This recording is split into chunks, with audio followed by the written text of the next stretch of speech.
Andrew Doyle, welcome to Dad Saves America. Thanks for having me. Well, this is an extra special surprise because we just met and it was like, oh wait, Just the other day. we've got all this set up. You Yeah. gotta come on in. Yeah, very convenient. So I quickly reacquainted myself with Tatiana, your Or Titania. Or but Titania. Americans can't pronounce it. Fine. It's the guilty as charged. yeah. So let's start off for those who aren't familiar with your work. What was that?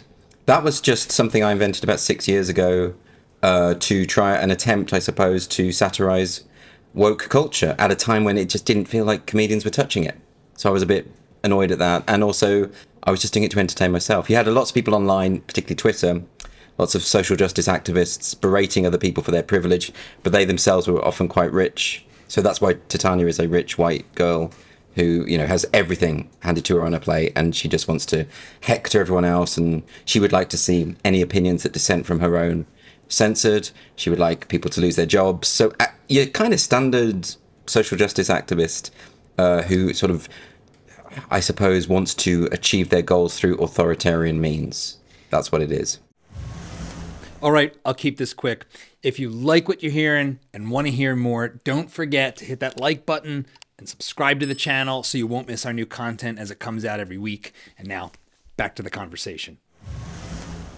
You had said that there was a surprising prescient nature to a lot of your seemingly crazy posts as far as them. So let's go through a couple of those. Well, I mean, you can see there's a thread. There's a thread on Titania's account. I can't remember. It's where she talks about the original posts that she did and then the ones that came true. And there's a surprising number of them. There's about 15, I think. And there's more that I've seen since. She would talk about how Helen Keller, although she couldn't see or hear, was still guilty of white privilege. And then there was an article in a major American publication saying the same thing about 3 years later. Similarly, she did a post about Mary Poppins, about the scene with chimney soot on the face, claiming this was blackface and therefore this film should be cancelled. And then the New York Times wrote an article saying the same thing about a year later.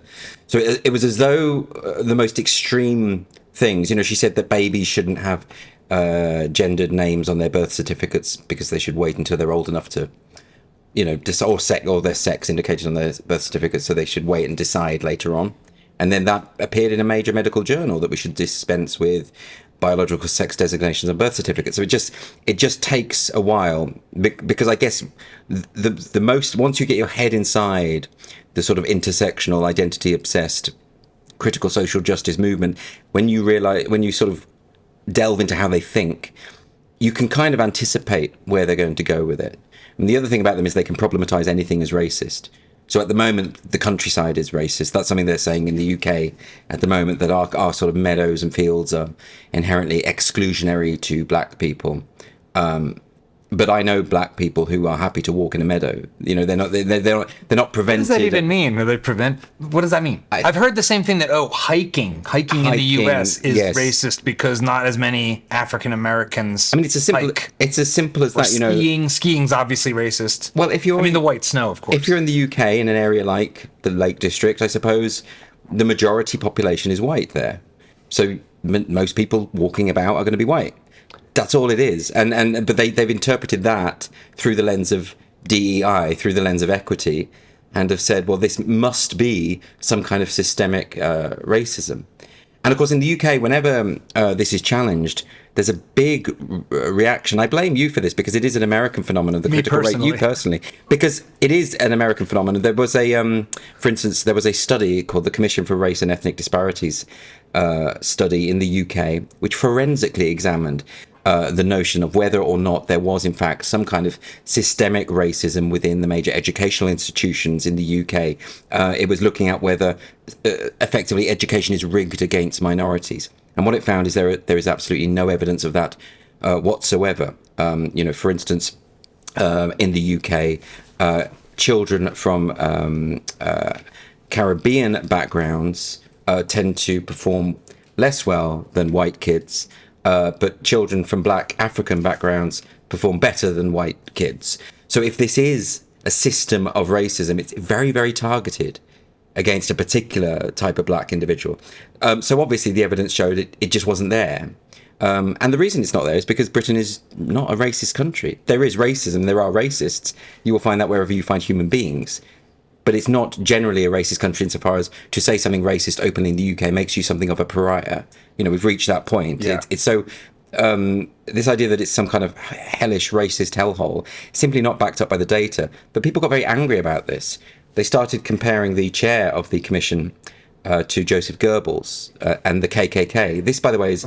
you have to immediately go to the Nazis. You do. It's the only place to go. It's the only door that's... Every door leads to... Straight away.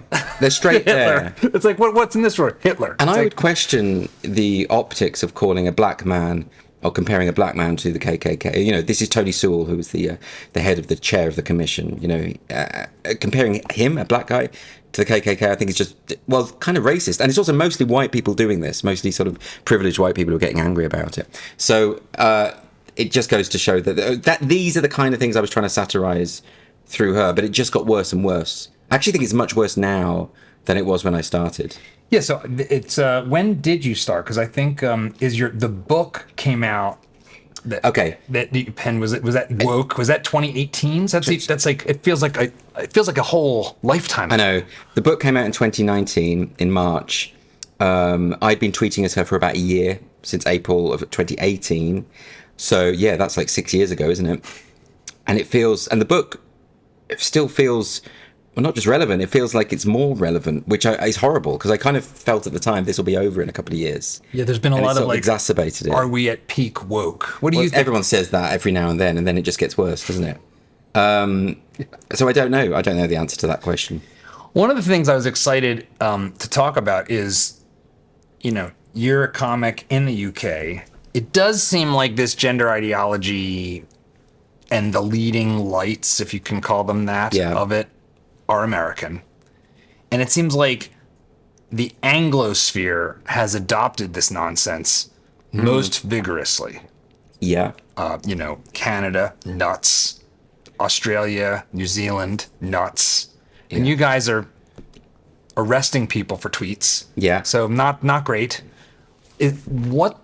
What's your take on that? Is it like American cultural hegemony? What is going on?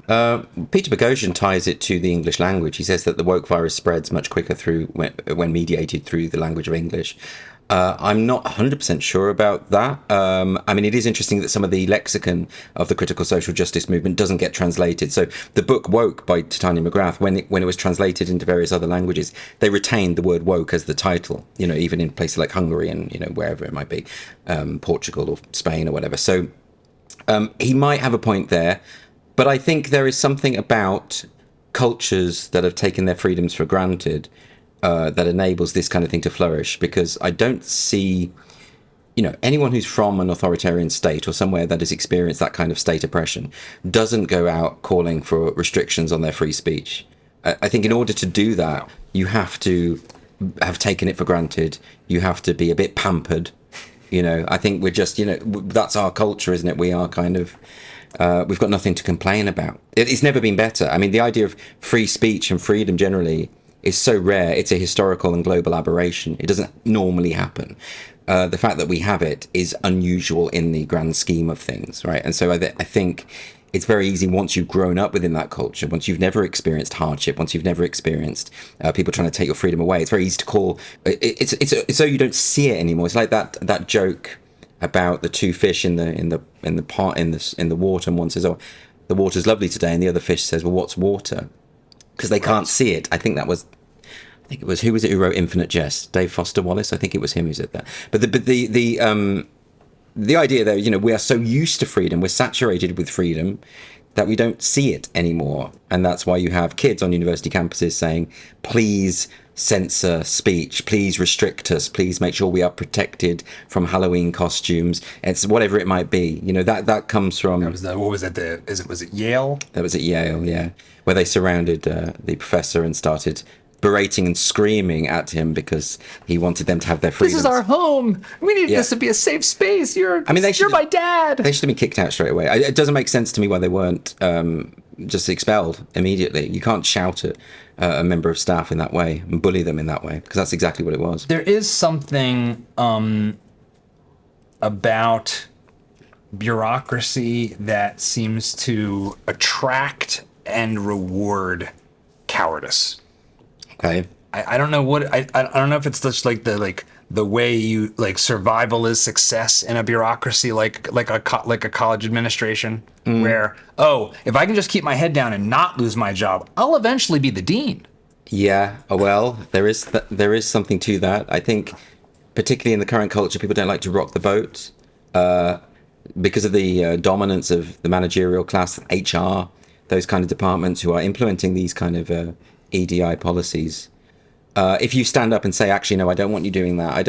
I'm not going to sit through an unconscious bias training session because my employer does not have the right to probe inside my brain.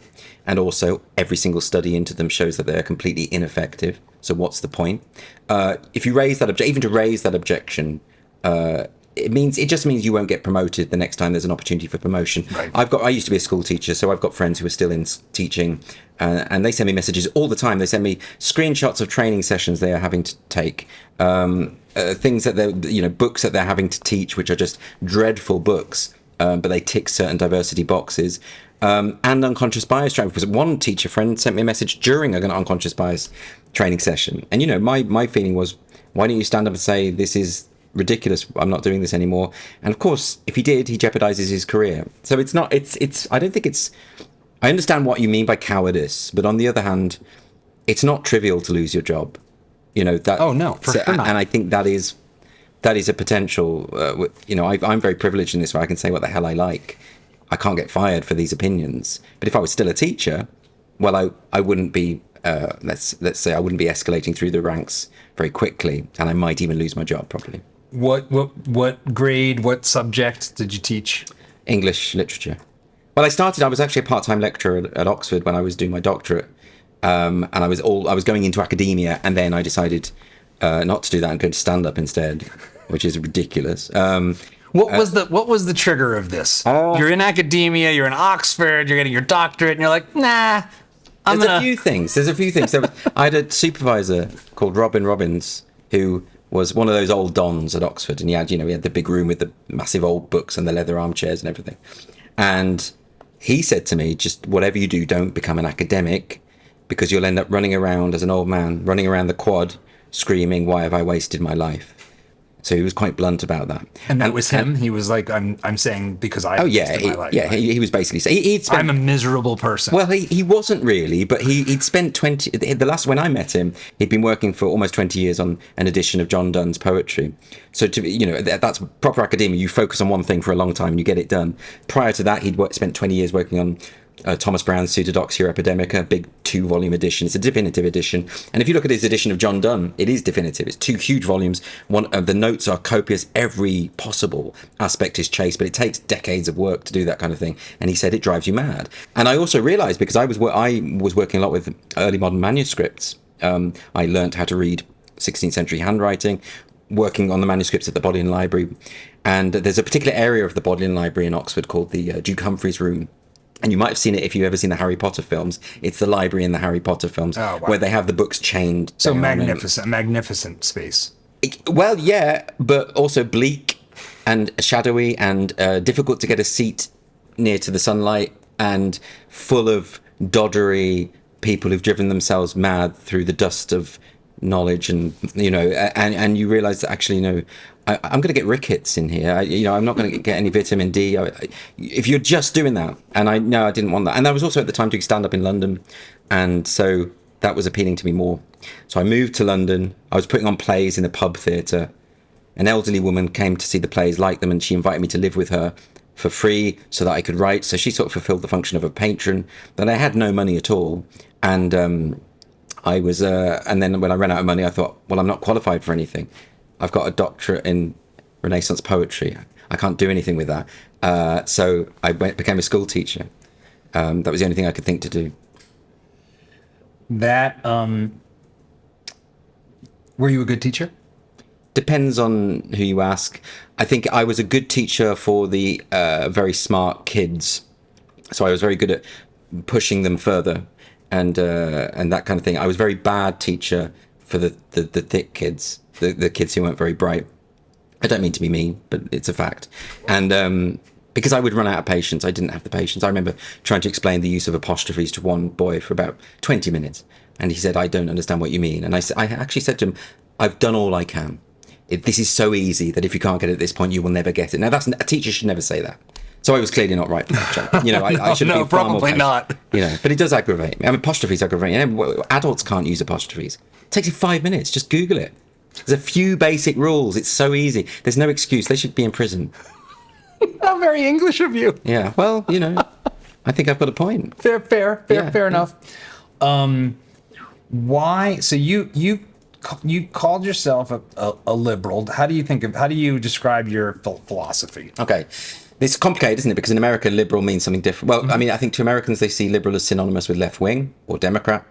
When British people use it, they're talking about old school liberalism, probably best defined by Locke or Mill, perhaps in or Areopagitica by Milton. Or if you read John Stuart Mill's On Liberty, it sort of summarizes what we mean by liberal, which is, you know, individual autonomy, freedom of the press, freedom of speech, you know, being able to do whatever you wish to do or say whatever you wish to say, right up until the point where you encroach on the rights of someone else. I mean, that's pretty much what Mill says. So that's what we mean by liberal. But then you go to Australia and the Liberal Party is the Conservative Party, and over here it's the left.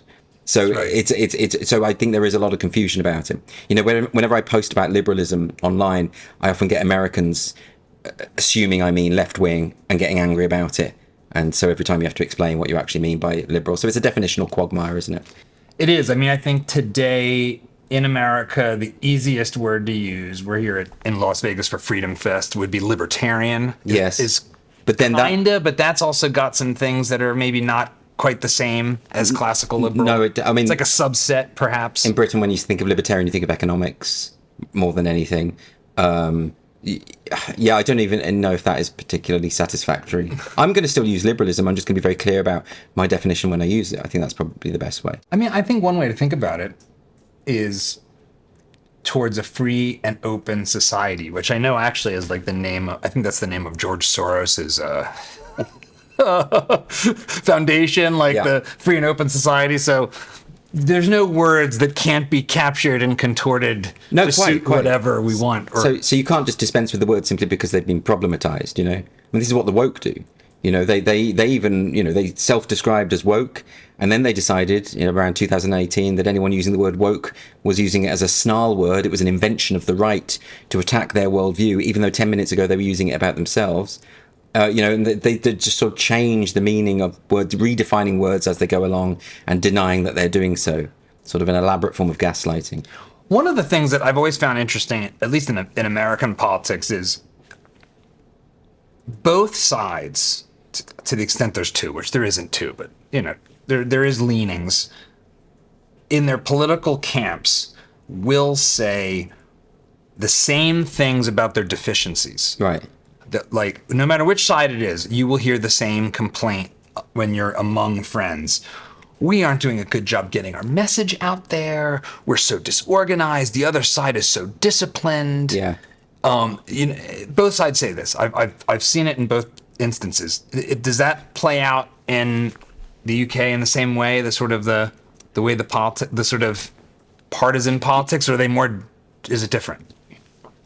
It's a different situation, I think, because in the UK, there isn't that much between the Conservatives and Labour. They're not really all that different. They're not really authentically left-wing or right-wing. I would go so far as to say maybe the culture will killed off left and right. Maybe those are hangovers from the French Revolution. Maybe we don't need those anymore. I think that it's too widely misinterpreted. I mean, for instance, in the UK, people often suggest that it is a right-wing view to be anti-woke and a left-wing view to be woke.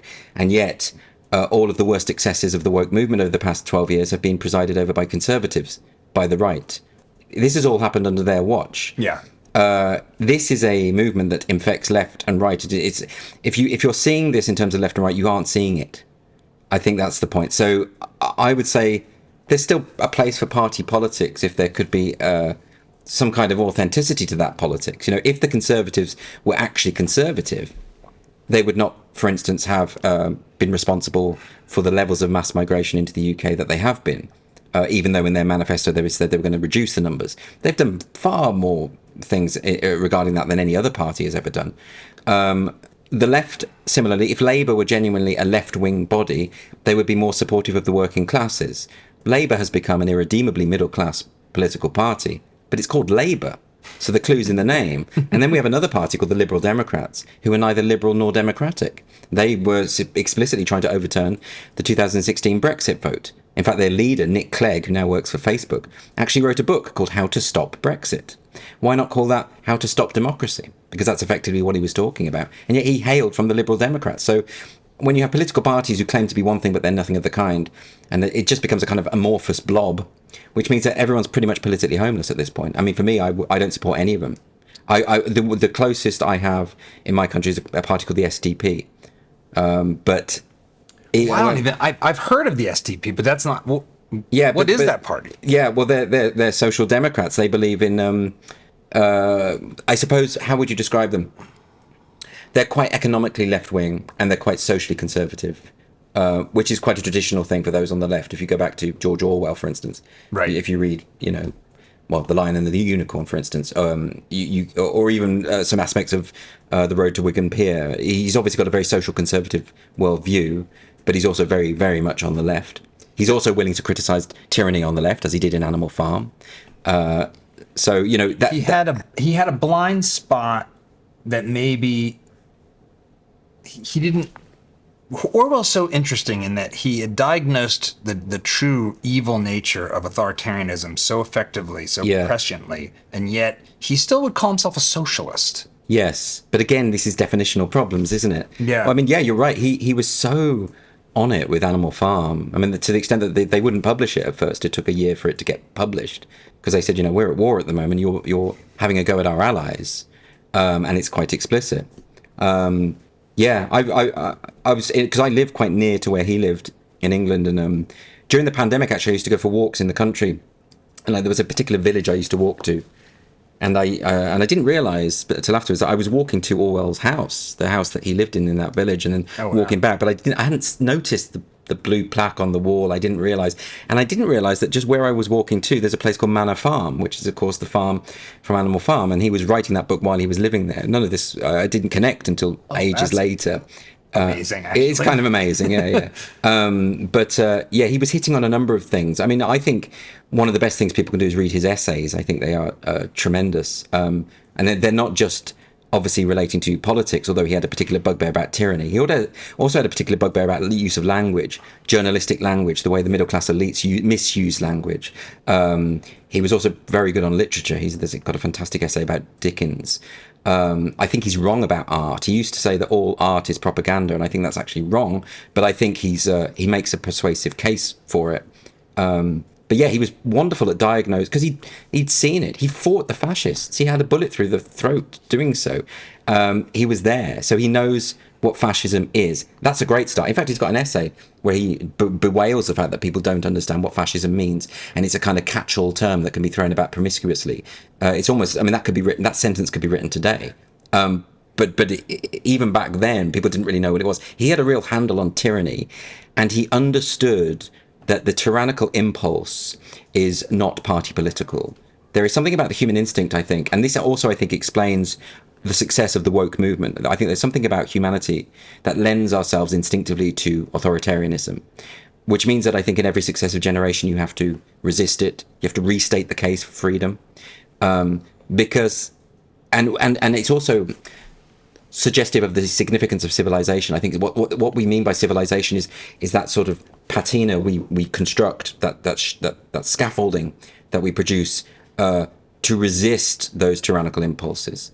Because everyone, as a child, if someone's annoyed you just want to hit them or you want to get rid of them, and that's what tyrants do. Yeah. And I think when you go through to adulthood and you still retain that impulse, it means you haven't been effectively socialized or civilized. And that's why I think civilization is so important. That's why I think the preservation of great art is so important. That's why I'm probably quite socially conservative when it comes to, I've never considered myself on the right, but when it comes to art, when it comes to education, I have very old-fashioned views, as Orwell did, because he understood that you can't have anything unless you preserve the best of the past.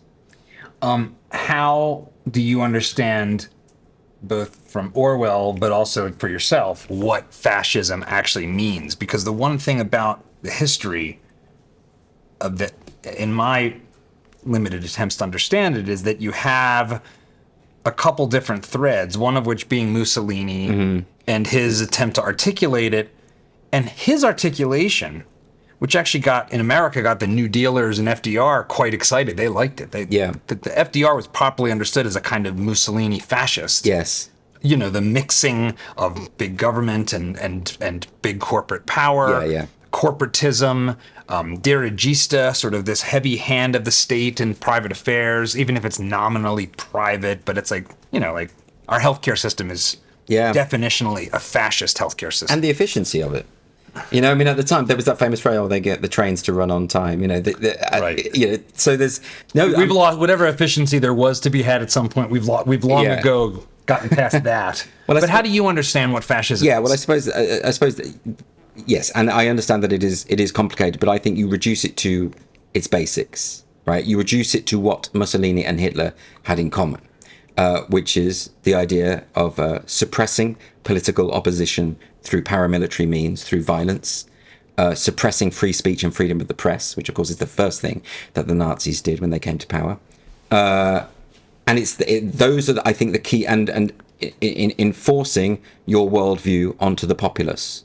Those things are the shared characteristics of fascism, combined with, and quite importantly, I think, combined with a sense of racial superiority, supremacy. Those things, I think, without those ingredients, I don't think you have a fascist. But those things sort of speak to fascism. But it's interesting what you mentioned about, you know, Hitler being on the cover of Time magazine, Man of the Year or whatever, you know, or at the time, you know, people often go back and say, oh, this person supported Hitler, this person you've got to remember the context. People didn't know what they would become. You know, there's people often in the UK, because the Daily Mail, which is the right-wing tabloid, supported the Black Shirts, Otto Mosey's Black Shirts, the fascist group in England. And a lot of the left-wingers like to say, oh, look, you've always been fascist. But of course, the Mirror also supported the fascists, and the Mirror is a left-wing paper. So, you know, you've got to contextualize it historically, I think. But yeah, that's how my understanding of fascism is, those key ingredients. And that's why I really deplore the misuse of the term. If you're calling someone a fascist because they think that human beings cannot change sex, then you don't know what fascism means. What do you understand to be the end of fascism? So if communism's end is a world without difference, let's say, in some notion, that a kind of utopia in which there is a post-scarcity equality of outcomes. That's one way to think about it. Yes. You know, so we abolish property. We are all owning everything and each other in common in perfect equality. Yeah. What is the positive end, as you understand it, for people who would rightly be fascist? The positive end, I suppose, would be an elimination of all those deemed to be impure. I think that's where it's moving towards a kind of perfection of your society, which involves, in the case of Hitler, the massacre of Jews, which involves the killing of the disabled, anyone who's not Aryan. You know, I mean, it's perfectly clear what his end goal was, but what his fantasy was. And that also included a lust for expansionism that could not be quenched, which effectively was his undoing, of course. Does that racial purity extend to Franco in Spain and Mussolini in Italy in the same ways? Is that truly a kind of a thread that binds them together? Or not as much, is it? Not as much. No. But I take that point. But I think, given that we are talking about the Third Reich as being the sort of apotheosis of fascism in the 20th century, I think that's an important detail to retain, isn't it? I think it's kind of key. It seems like, and it's useful and to linger on this because of how much this word is thrown around today by the identitarians. Yes. That it seems like fascism is somewhat of an incoherent catch-all. It doesn't have the coherence of either a classical liberalism or communism. It's got this, well, it's nationalistic. Like, it seems like a lot of the skirmishes of the 20th century between the communists and the fascists were really between international revolutionaries and nationalists. Is that a fair way to think about it? Well, the ambiguity of the term is helpful for those who use it, insofar as what everyone does agree on, whether we're talking about the minutiae of what different fascist regimes believe. What everyone agrees on is that fascism has been defeated, as in fascism is evil. Mm-hmm. I think there is a consensus on that. And you rarely reach those kind of consensuses, but we've got that in the way that we have a consensus that slavery is wrong. Yes. Right? So we don't have debates about the wrongs and rights of fascism, right? There's no need, because everyone agrees that fascism is wrong. So therefore you have a word, you have something you can brand someone else with. That's just bad. It's like calling them Satan or evil. It's almost like a theological term in that way. It's saying this individual is not really a human. This individual is a monster, and that disobliges me from having to speak to them or engage with their ideas in any way. So by misusing the term fascism, by branding anyone who you disagree with as fascist, it effectively puts them outside of the Overton window, and it means that no discussion is required and no consideration of their ideas are required. Now, this is very important if your belief system is not sustainable through analysis. So let's take the phrase trans women are women. It is a fact that no human being has ever changed sex. That is an incontrovertible fact. So if your entire belief system is predicated on the belief that people can change sex, then you're in trouble, because it won't survive the light of scrutiny. So what do? You say, we must not discuss with those who disagree, and anyone who disagrees is a fascist. And that's a remarkably effective technique, because nobody wants to be called a fascist. And that's exactly what they did quite explicitly. I mean, in the UK, we have a body called Stonewall, obviously based on the Stonewall riots of 1969 in New York. That's where the name is taken from. But this was the foremost charity, gay rights charity in the UK, who pivoted in 2015 into trans rights. And they had an official policy called no debate. And their policy is we don't discuss. Either you agree with our ideas or you don't get a seat at the table. And that's how they've done this. And that's how trans ideology has spread so rapidly through the UK. Because anyone who said, hang on a minute, women should have their own single-sex spaces, men should not be in women's sports, men should not be in women's prisons, all of those people were branded as fascists or evil, or bigoted, or transphobe, or TERF, which is, of course, the modern equivalent of witch. And once branded, those people, it got very difficult for us to reach the point we've got. I mean, we've had a breakthrough recently because of Hilary Cass's review into pediatric gender care, which has thrown a real grenade in the gender ideology movement. And the reveal of Michael Schellenberger was with us just earlier today, in the WPATH files, which is just absolutely outrageous. Yeah, same thing. You know, you've got the WPATH files, which their latest standards of care, version 8, includes a chapter on eunuch identity. It promotes the idea that if you want to remove your genitals, that is a form of gender identity that requires respect in a civilized society, and that medical practitioners ought to be encouraged to castrate their patients if they are innately eunuchs. And this is kind of insane. And I don't want to laugh at that, because there's nothing funny about it, but innately, I am a eunuch. It's 400 AD. I'm a eunuch. Right. And this exactly. You're not working for a harem on behalf of the Sultan. You know, you're not a countertenor at the Vatican. But this is it's a real problem, that, because also WPATH is an activist group that masquerades as being the world's global experts on gender pediatric care, or gender medicine as they call it. But yet here they are talking about eunuchs. Not only that, in the draft version of the Standards of Care version 8, there were links to a website, a fetish eunuch website, which included short stories about the castration of children for sexual pleasure. And that was uploaded to the NHS Scotland website in the UK. So you have an activist body which is promoting effectively written child pornography, sadomasochistic castration porn, linked directly to a WPATH official document, which is then uploaded by our National Health Service. This is why this is very, very disturbing. If you want to know more about that, you should look at a website called Redux, which is a feminist website that has done some investigation into this. It's a very, very dark area. It's very disturbing. But this is where we go when we allow activists to masquerade as experts. They're not experts, they're ideologues, and they've got no place in medicine. This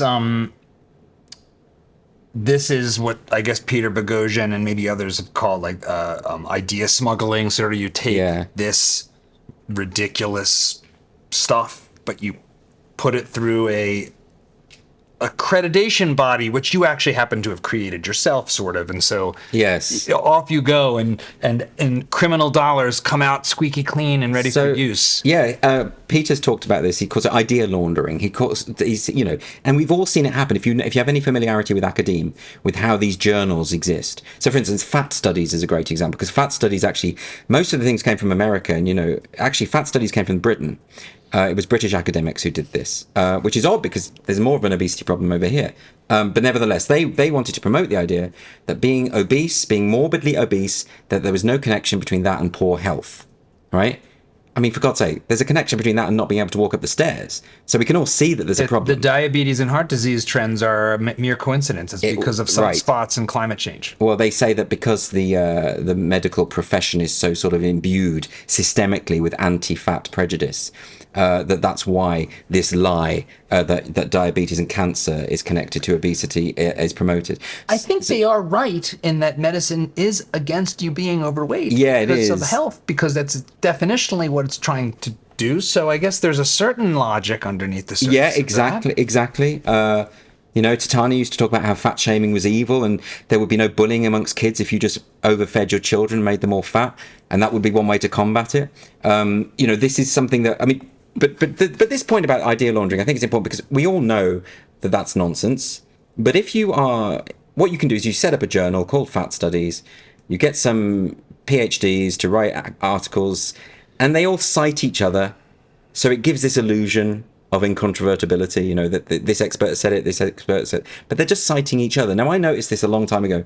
When I was at university, I saw academics within the humanities, within English literature, doing precisely the same thing. One of the most fashionable things was to be a post-Foucauldian, to apply Foucault to literature and to sort of treat him as a kind of deity. I mean, they did. I went to conferences where there was a man called David Halperin who wrote a book called Saint Foucault Towards a Gay Hagiography. I mean, they're explicitly deifying this man, or at least canonizing in that case.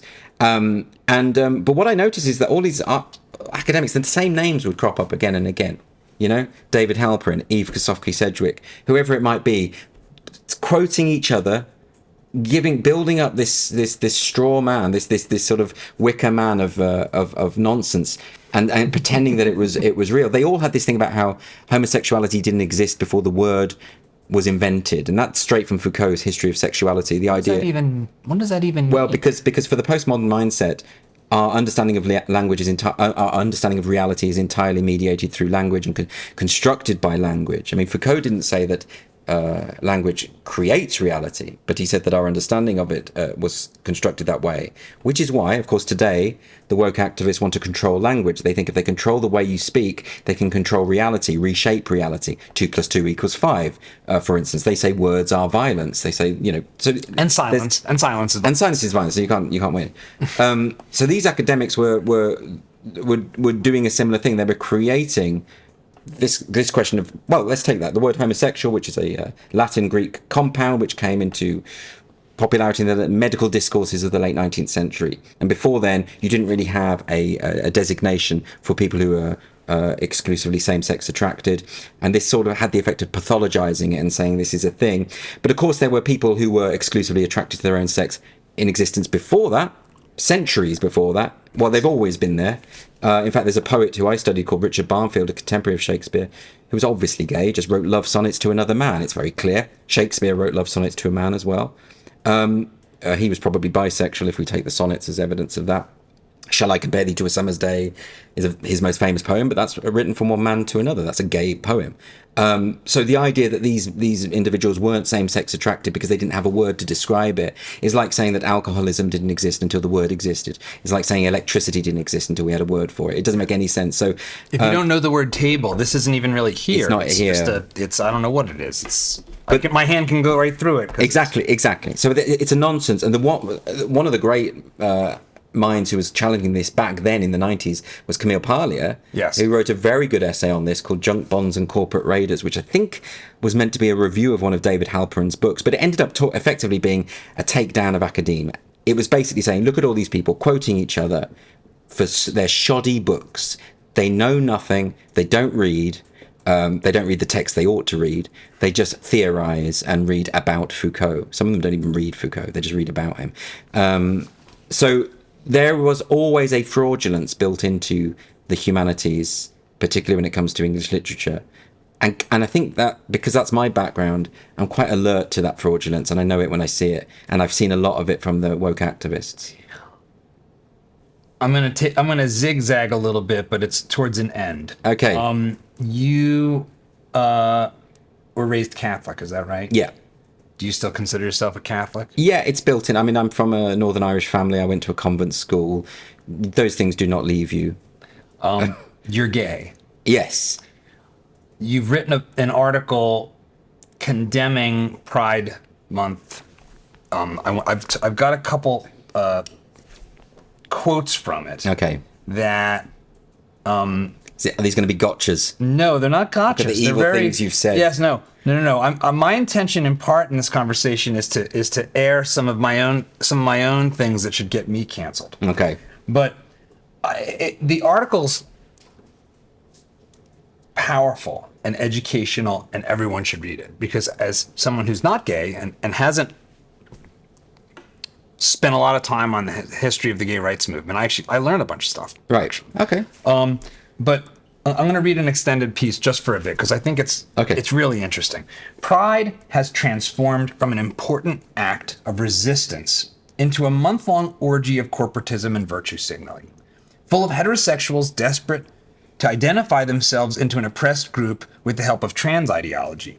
Progress pride flags flutter from every high street store. This relatively new design, a kaleidoscopic eyesore, true, that has replaced the traditional six-stripe pride flag, is emblazoned on schools, universities, hospitals, civic buildings. And I'll interject that last June I was in New York City and saw that ridiculous flag hanging above the corporate offices of JP Morgan Chase. Yeah, of course. It's like, the oppression. Oh, Occupy Wall Street, you sure have. In the city of Arlington in Texas, this year's family-friendly Pride event included displays of dildos, half-naked drag queens, and human dogs in bondage gear, all co-sponsored by Lockheed Martin, the world's largest producer of armaments. First of all, is that true? It was actually sponsored by Lockheed Martin? Yes. So, they bomb people, but they do so in an inclusive way, I guess. Well, bombs don't discriminate. No, quite. Okay. Yeah, the absurdities, it seems self-satirizing, doesn't it? But also the fact that it is a family event full of fetishists who are, it's obviously not appropriate for that kind of stuff to go on in front of kids. And the problem we've seen in America, the support for gay marriage has been plummeting. Yes. And part of the reason for that is people see this stuff and they think this is what gay people are. Most gay people are against this stuff quite overwhelmingly. Now, the reason I wrote that article is because that Progress Pride flag is it flutters absolutely everywhere. It symbolizes an anti-gay movement. It symbolizes a movement that believes that biological sex is unimportant and ought to be eroded, those categories. Now, if you do that, you erode the foundations of gay rights. Gay rights is built on the premise that there are a minority of people who are attracted to members of their own sex. If you take away the idea of same-sex attraction, then you get rid of gay rights. And this is precisely what Stonewall have done. They actually redefined on their website, on their promotional materials, they redefined the phrase homosexual. They say it now means someone who is attracted to someone of their own gender. But what does that mean? It means anyone who identifies as men. Now you can see there are all these lesbian dating apps where there are men with beards on the apps claiming to be lesbians, fully intact with male genitalia. And then they're crying transphobe and bigot because lesbians don't want to sleep with them. Yeah, sexuality discriminates. It's a form of discrimination. Lesbians don't want to sleep with men, not because they're bigots, but because they're lesbians. It shouldn't be that difficult to understand. Okay, so this is where I'm gonna because you're a filthy comic with a sharp wit, I'm going to expose my history of prejudice to you to examine it. Yeah. And I've been wanting to find the right person to do this with. And since we just met yesterday, this is the perfect time. Great. I'm Catholic. I was raised in an Italian Catholic household. My whole family goes back to Italy, Yes. South Philadelphia, basically Italian ghetto. I grew up in a family in which, and including to recent relatives,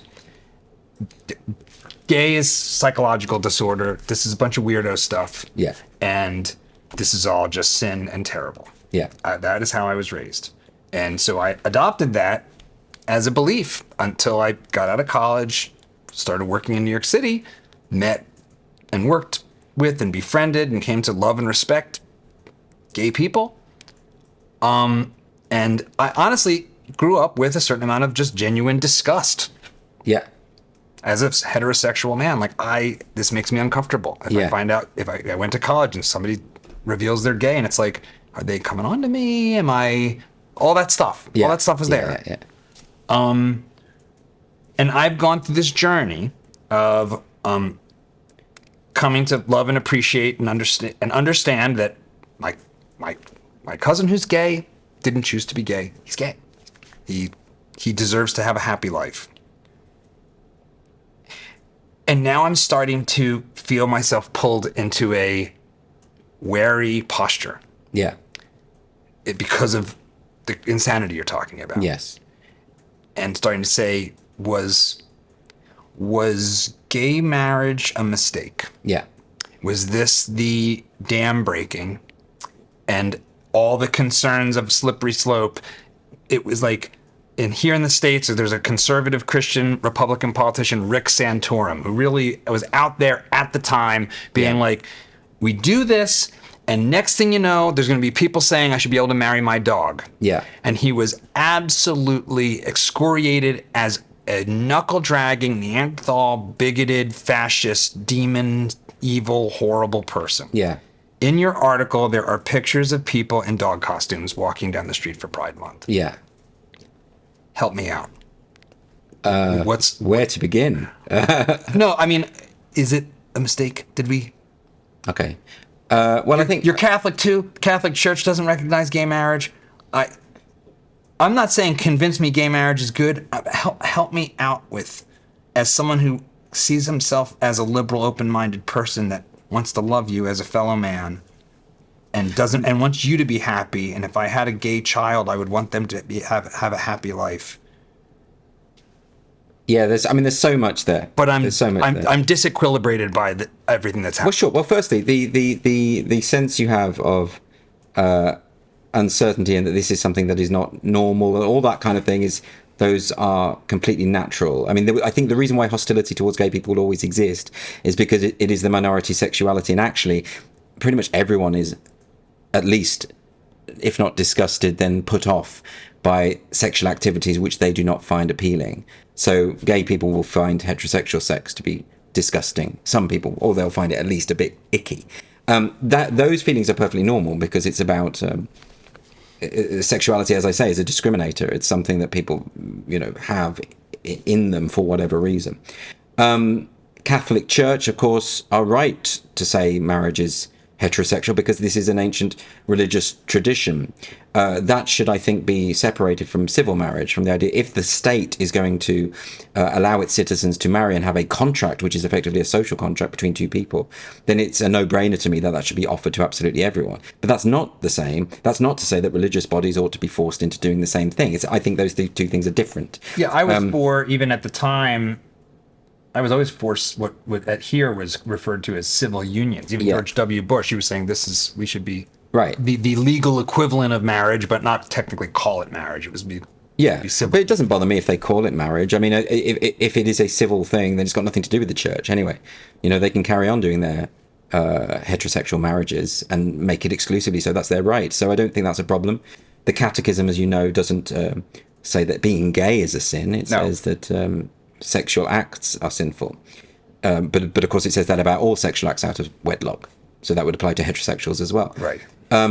So so leaving all of that aside, one of the things that's really important, I think, to understand here is it's effectively the slippery slope argument. Yes. So we opened up we allowed gay marriage to happen, and this somehow led to a degradation to the extent that you now have people dressed as dogs, all the rest of it. Now, I think the problem with that is it misunderstands what's happening within this thing. We've created this thing called the LGBTQIA plus community. Only the first 3 letters of that have anything to do with gay people. The rest are predominantly straight people with a kink. So the majority of people who now identify as LGBTQ are heterosexuals. Now, so this is now a heterosexual movement. These are the non-binaries and the bisexuals who've only ever had relationships with people of the opposite sex. Quite. Or people who are identifying as trans or being transed out of a sense of disgust at their own homosexuality, which is very, very common. And they saw that was revealed at the Tavistock Pediatric Clinic. So many of those kids were same-sex attracted. Between 80 and 90% were same-sex attracted. There was a dark joke at the Tavistock where the staff were saying, well, soon there won't be any gay people left, because we're changing them all. The transing of children. So basically, so Tavistock was adopting explicitly internally the policy of Iran towards homosexuality. Identical to Iran. I mean, in Iran, the state will fund you to change sex because they will hang gay people from cranes. And so they want to fix you, to heterosexualize you, to correct you. The Pakistani government did that for a while. They stopped that a couple of years ago, but they were funding sex changes. Although at the time, Pink News, a sort of LGBT outlet in the UK, did a video saying, oh, Pakistan has just waved the flag for trans rights. Isn't this progressive? No, it's because they were killing gay people and they wanted to straighten you out. So anyway. This is so... How did this happen? Yeah. So I think, how could you do that? So we have got now, with the Tavistock, with paediatric gender clinics, this is the NHS, the National Health Service, has now something in common with the mullahs of Tehran. That's disturbing. But we know, and this is very important for people to understand, that the same young people who are same-sex attracted are disproportionately, overwhelmingly represented among kids who present as trans. Right? It's boys who are effeminate. It's girls who are tomboys. It's kids who are gender non-conforming. And we know that gender non-conformity in youth, every study says this, is a very reliable predictor of homosexuality in later life. It doesn't mean that a camp, effeminate boy will turn out to be gay. That's not what I'm saying. 9 times out of 10 they will, right? So and that's what the studies tell us. Mm-hmm. So you're taking these kids along who don't fit into this old-fashioned heterosexual men should behave like this, women should behave like this paradigm, and fixing them and correcting them according to 1950s sex stereotypes. And they're doing that in the name of progress. Like I said, between 80 and 90%, that's confirmed. You can read Hannah Barnes's book on this. It's called Time to Think. We know that the whistleblowers from the Tavistock, from all of these gender clinics, they say again and again, one of the biggest explanatory aspects of this is parents who don't want to have a gay kid. They're much happier having a kid who's heterosexual and trans because they're uncomfortable. They don't like the idea. They're ashamed of it. So autism, by the way, is also hugely overrepresented amongst kids who are referred to as trans, hugely disproportionately. So there's all these other comorbidities, other issues going on with these kids. And yet the UK government wants to criminalise the therapeutic approach to these. They, when a practitioner sits down with a kid and says, okay, let's talk about the other issues that might be going on in your life, they want to ban that and call it conversion therapy. So doing actual surgery to change your biology in the name of a manifestly false belief, yes, isn't conversion therapy. Well, of course, but trying to do traditional therapy where you don't push people to accept their belief in fiction. It's conversion. It's predicated on the idea that there is such a thing as gender identity, which I don't believe there is. And the government should not be endorsing pseudo-religious ideas and forming NHS policy on that basis. And of course, by saying that they want to ban trans conversion therapy, they're effectively bringing in gay conversion therapy. What these gender clinics for kids are is gay conversion therapy 2.0. Back in the 60s, they used to wire gay men up to electrodes and try and torture it out of them. Now they just mutilate children into heterosexual paradigms to get rid. It's the same thing. And I think there's something about this antagonism, this antipathy towards homosexuality, which you described as a sense of disgust, which will always manifest in one way or another. It just so happens that at the moment it's the gender abattoirs that are doing this. back in the 60s, it would have been the doctors wiring people up, like that guy Galbraith in America, who claimed to have cured a homosexual man. Or Alan Turing, who was chemically castrated, as I understand it. With the same drug that they used to block puberty in kids. Yeah. Or the corrective rape of lesbians, which still goes on in some countries in the developing world. So, okay. So the key thing I suppose I want to get to is that because the gender identity ideology movement, which is cheered on by all sorts of useful idiots, is an essentially anti-gay movement. Partly because it wants to shame gay people for being gay. You know, they say that phrase, genital preferences are transphobic. That's their phrase. Or they will call you a bigot. You know, the head of Stonewall, Nancy Kelly, she was CEO of Stonewall. She said that women who are lesbians who want to exclude people with penises from their dating pool were analogous to sexual racists. She said you might want to examine your prejudice. And this is coming from the head of the leading gay rights organization. Grindr, a hookup app for gay men, won't allow you to filter out women who identify as men because that makes you a bigot. So you have to include. But if you're gay, why would you want to sleep with a woman? It doesn't make any sense. So when you have a gay hookup site shaming gay men for being gay, you know there's a problem here. Now, I would say also, remember, there's a statistic I quote in that article, a survey of, weirdly, I think it's young Christians between the ages of, I think it's between 18 and 30, and it's something like 40% of Americans in that category now identify as LGBTQ. Yes. Now, that would, because of statistics, we know. The statistics on the prevalence of homosexuality means that the people who are identifying into that category are largely straight.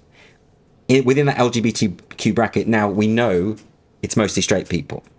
Now, this was not meant to be a movement about straight fetishists or defending straight fetishists or people identifying into an oppressed class so they can enjoy the status of victimhood. People like asexuals. I mean, the last London Pride the march was led by an asexual activist. What is an asexual?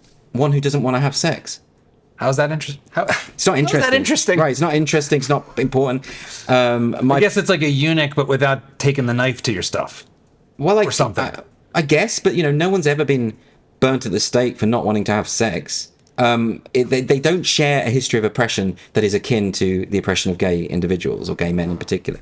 So that's just someone who wants attention and wants to be a victim, because perversely within this woke era, being a victim gives you power. And I think that's what's going on there. But whatever else you might call this, those pride marches with the Progress Pride flag, with the dogs, leather dog fetish, whatever the hell that is, that's not gay people. There will be gay people who are participating. Most of the people participating will be straight. So if we're going to pin the responsibility on anyone, it should be the heterosexuals. That's fair. That's fair. And so therefore to say that... The psychopaths. Right. To say that gay marriage led to this is actually incoherent. The gay marriage movement was a very conservative movement. It came in the UK from the Conservative Party.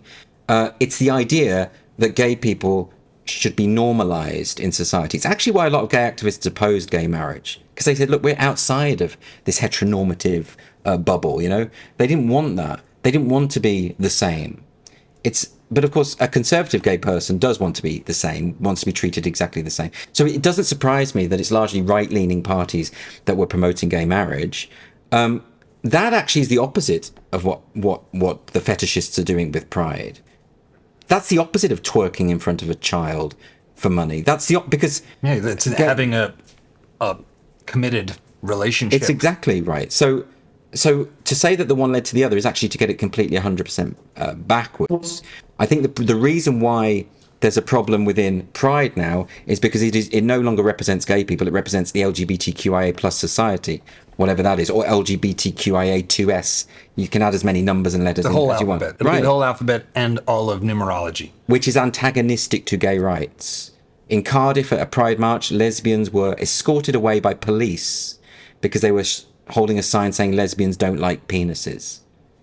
So if you have a situation where gay people are being kicked out of Pride by the police, how can we say this has got anything to do with homosexuality anymore? It's nothing to do with gay rights at all.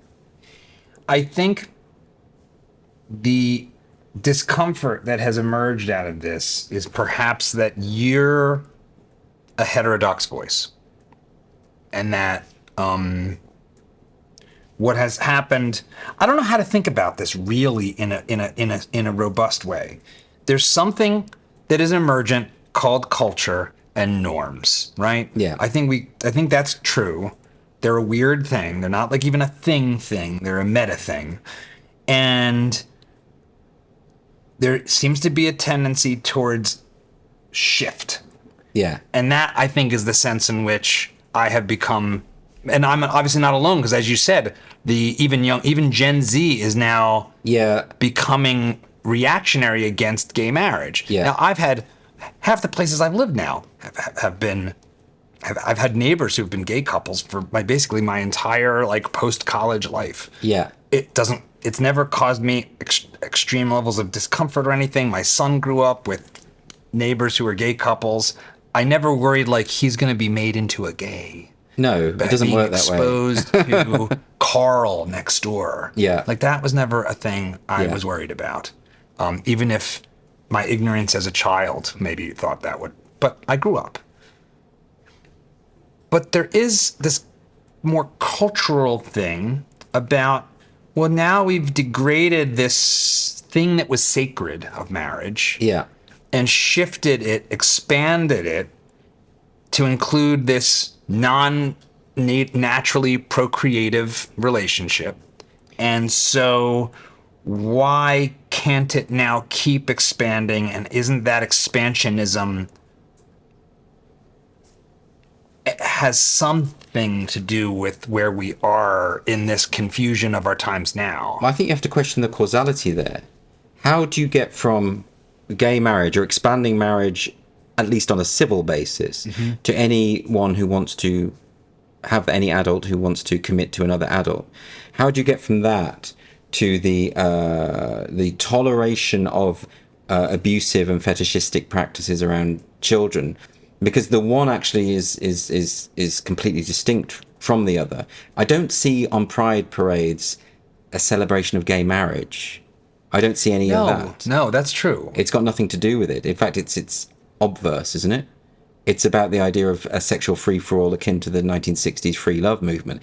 It's more, I understand it's that bondage, and it's right. It's weird stuff. It's stuff that you don't want your kids to see. And hey, behind closed doors, do what you want. And you're an adult. But because I don't think Pride is a gay event anymore, because I think it is largely a heterosexual event anymore, what this really should be about is societal attitudes towards permissive sexuality, towards that free love mentality. I mean, if we're going to blame this on gay marriage, why couldn't we just as easily blame it on the popularity of 50 Shades of Grey, a heterosexual bondage book? Why, given that neither of these things are represented in the Pride March? Actually, no, the bondage is. So I would just question the causality there. No, you're helping me. I'm asking this, having not thought this through, and you're actually helping me think about this more. In a more thoughtful way, because it's like I was like, why not have this conversation with Andrew in a context that I'll share with the world for my ignorance to be put on display? I mean, I suppose part of the problem is that because homosexuality was criminal up until living memory, it's always been more sexually open in terms of, well, promiscuous, let's put it that way. You didn't have the bond of marriage, and you're dealing particularly with gay men, male sexuality, which is a very powerful force. If left untethered, promiscuity is inevitable. And so, all of the novels and the films about homosexual lifestyle was things like Cruising, the William Friedkin film. You see these sex clubs, you see all of this kind of thing. And what this current Pride movement has taken that element of gay culture, which did exist and does exist, I'm not denying that, and sort of suggested that this is the norm for gay people. But the people who were fighting for gay marriage wanted to reverse that. Remember when Cruising came out, it was gay protesters saying they wanted to shut that film down because they thought it would promote the idea that gay people are inherently deviant. That's what sort of happened. There's a good article which you might want to read about this by Boswell, Michael Boswell, what's his name? I think it's James Boswell, who was a historian, a gay historian, gay Catholic historian. He's an essay called Rediscovering Gay History. And he talks about how when straight people saw all these depictions in literature and art of gay men having sex with multiple partners in the same day and all this kind of thing, they couldn't see whether that was meant to be the gay ideal, or was it the failure of an ideal, or was it both? Whereas when it came to the heterosexual world, straight men, of course, a lot of them cheat on their wives, but they know they've failed the ideal when they do that. It's acknowledged that that's a failure. Whereas in the gay world, you can't see that. Precisely because we didn't have those normative practices like marriage built in to create a foundation stone.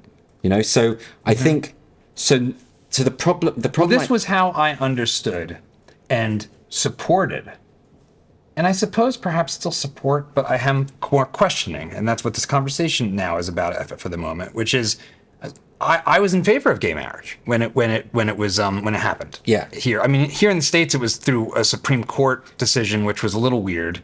But what were you in favor of? Are you in favor of the idea of a contract between two individuals who want to commit to each other exclusively? Yes. Right. And more than that, though, was the sense in which, as a libertarian-minded, liberal-minded person, that when you have prohibitionist, I am not a prohibitionist. I believe prohibitionism is legal prohibitionism. Yes. Only ever really gives rise to a more toxic behavior in the black market. Right. Okay. Yes. Yes. So you prohibit drugs, and what you get is fentanyl-laced marijuana that kills your kids. And you get Al Capone. And you get Al Capone, and you get, you get narcos. That's what you get. You get the worst actors now congregating amongst themselves in a spiral to hell. That's what you get with prohibitionism. So in that... Okay, and is that not what we had with homosexuality, given that it was demonized and considered to be deviant and evil? Yes. Of course, you got a highly sexualized culture. Yeah, I think that I accept that as, I think that makes all the world of sense to me. And also, of course, as I say, it's very important that you remember you're dealing with male sexuality. You know, of course. Yeah, men are. Yeah, dogs. I mean, the thing is, you can say that a lot of conservative Christians say, look at how promiscuous gay men are statistically, and they are more promiscuous, and that proves that being gay is deviant.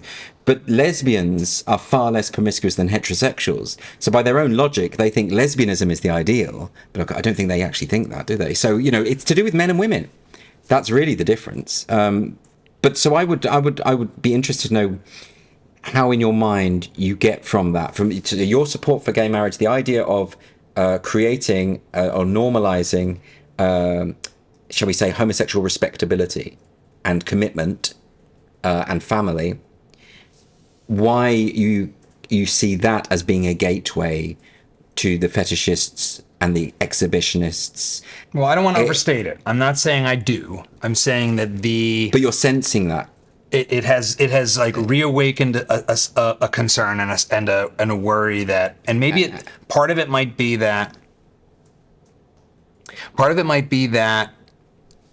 it doesn't seem like there's enough of a forceful pushback in our culture against the whacked out weird stuff going on we need more Andrew Doyles out there in the world saying this, and maybe there are, and I'm deaf to it. So I guess help me. That's interesting. So, and I would, because I've never heard it articulated. I've heard a lot of people say we should never have allowed gay marriage because look where it's led. I've never heard actually how you've got from one to the other articulated as an argument. And I don't think if people think about it, they'll be able to do it. And that's what makes me mistrust it. So I think all this is a kind of, well, actually, partly it's the fault of this transmogrification of LGB into LGBTQIA+. I think it's confused everyone. It absolutely has. It's been deep. I mean, so to take a step back for a second, on a personal level, my son, in some ways, this show that we do exists because I was witnessing problems with my son's generation. Okay. So in 6th grade, the start of middle school, he was in a very progressive school that Catherine and the strictest headmaster in the UK. Catherine Burblesing. Yeah. I saw her at ARC. I told her about my journey of my son, and she was like, you have just done a terrible thing to your son. You've made horrible choices. He's very plain speaking. I love it. And like on Twitter, she later was like, because I had seen her speech and I was like, oh, this lady's amazing. I can't wait to talk to her. Then I talked to her and she dresses me down about my progressive school choices. And then later comes back and says, oh, you were so nice to me and I treated you so bad. I was like, that's fine. I don't care. That's great. He went to a school in which he started getting all this gender nonconformity, non-binary fluidity stuff. Yes. He was asked as part of a baby sociology class to play act as if he was a cross-dresser at coming to the prom. I mean, it was as a parent like a full frontal assault on my son. Right. Okay. And I wasn't laying that at the feet of gay people everywhere. It was like, I don't know what this is, but this is part of an idea of inclusive, progressive something that has triggered me to be your enemy now. And I need to navigate this in a way that's loving and honest because I'm a thoughtful person and I want to be in pursuit of truth, not emotional reactions. But the ideology that you have just described that is being promoted by various activist teachers is an anti-gay ideology. All of that stuff you've just described is coming from people who want to erode the very concept of homosexuality. They want to erode the very concept of sex difference. So to blame it on the gays is to blame it on the very people they want to eliminate. It's the wrong target. No, I think that is a really... it's obviously true. Yeah. Because the entire argument, even from my own family members, even in my family, about family members who we knew to be gay from an early age, everybody knew. It's like, well, we know he's gay. Like he's been gay since he was little. Like it was obvious from an early age. Yeah. It often is. Yeah. The argument for and part of this conversation, I want to. Part of my goal here of sort of like inviting you to beat me up on this is for the parent who watches, who maybe has a child. This is my biggest worry. As a parent now, you are in hell in this. Oh yeah, I would not want to be a parent at this time. I'm lucky. My son's got no problems. He knows what he is. He's got a girlfriend. He's great. He's no problem. But I've talked to some of his friends. One example was a friend of his, more of an acquaintance, but he was talking about this gender fluid stuff. He thought, and then he felt bad because there was a time where he thought he was bi or thought he was gay, and he was using the word fag, and so then he felt bad because, wait, maybe I'm not gay. Oh no, I used fag. I shouldn't say that. And I asked him, I said, when you come out as whatever, non-binary to your friends in school, I imagine there's a lot of pressure to not reverse course once you've done that. Yes, right? That's right, yeah. And he said, oh yeah, it's like you kind of have to ride that horse because what are you, changing your mind? Like, yeah, that's a really important point because that's one of the points raised by Hilary Cass in the Cass Review, which is what we call social transitioning. When a school adopts the preferred name and pronouns for a child, that has the effect of locking in psychologically that identity, which vastly increases the chances that this person will go on to irreversible surgery and medication, which means that so many teachers I know have been told by their headmasters and headmistresses, call them by the names they want, use the pronouns. Actually, that is a psychological intervention and it's dangerous. And that's now been confirmed by the Cass Review. So we shouldn't be doing it. Schools should not be doing that at all. That's absolutely clear.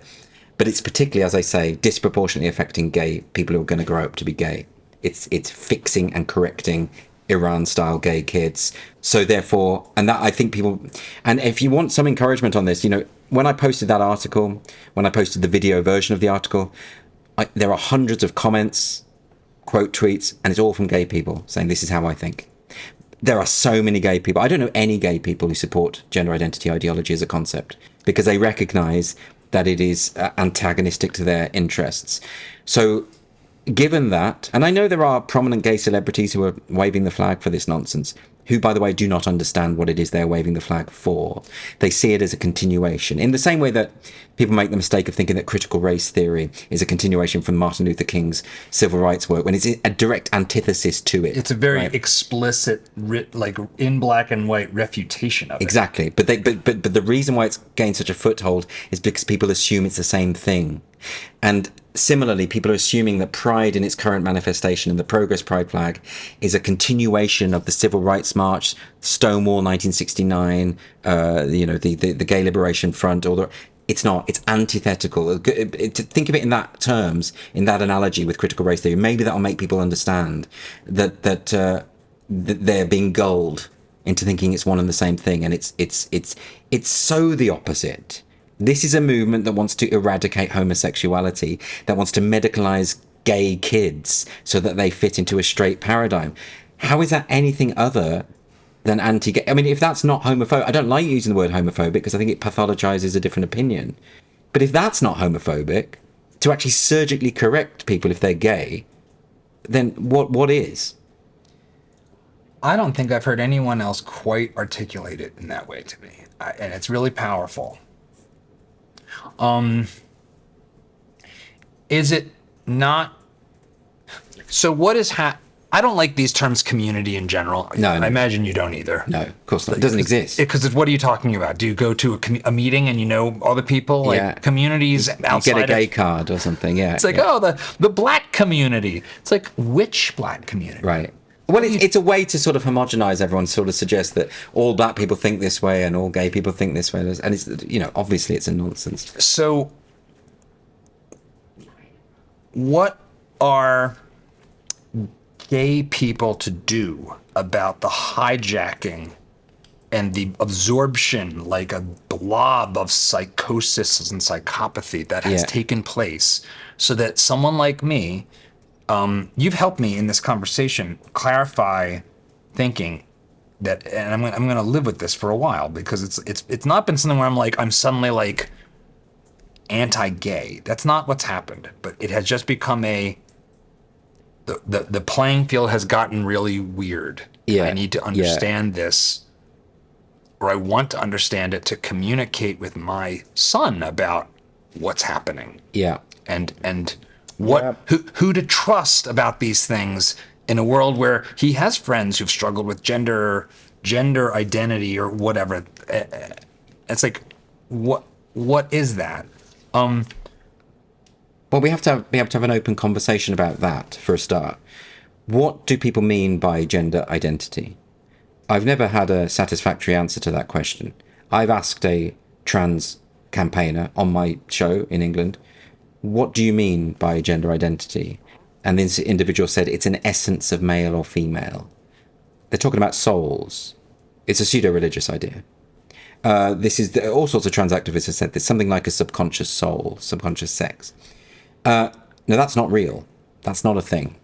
And we used to sort of say, when we were at this sort of liberal peak, I'd say, if you had a son who liked wearing dresses or just naturally had an effeminate way about him, just let him get on with it. It's nothing to do with it. The difference now is, like, as you say, you've got teacher activists dressing kids up and trying to force it on them. So we always had the problem, I would say that growing up gay today is far more dangerous than growing up gay when I was a kid. When I was a kid, gay was a slur. Yeah. There were no out gay teenagers at the school, because to do so, you'd be beaten up for it. You would become a pariah for it. It wasn't possible. But at least the teachers and the headmaster and the people in authority weren't trying to castrate me. That's the difference. So it's far more dangerous now for gay kids. We need to do something, therefore, to just let kids grow up in the way they need to grow up and be whoever they are. But when you say that there's such a thing as an innate gender identity and that's your authentic self, even though you're basing this on something that doesn't exist, and that's being adopted by governments and medical bodies and the NHS and WPATH and all the rest of it, that's what we have to fight and unpick. You have to sit these people down and say, what do you mean by gender identity, and why should we be legislating and applying policy on the basis of that belief system? And if they can't explain it, which they can't, We need to ditch it. No more social transitioning in schools. Let's just talk about non-binary as what it is, a fad equivalent to being a goth or an emo. But you don't introduce law to protect goths and the rights of goths to wear black eyeliner. And nor should you for someone who says they're non-binary. The designation of non-binary is a very, very conservative view of gender, because what you're saying is there's a way that men should behave traditionally, there's a way that women traditionally behave, and I don't fit in either of those paradigms. So actually, by declaring yourself non-binary, you're declaring yourself a very conservative person with very conservative views of what it means to be male and female. I think largely this is to do with explaining to people what's going on here. It's very, very hard. This is why I wrote a book about it called The New Puritans. I tried to explain where this was coming from, to guide people through the linguistic minefield that's going on, because that's how people are being gulled. And particularly when it comes to this point. Activists think that, well, they're behaving like they can recruit, aren't they?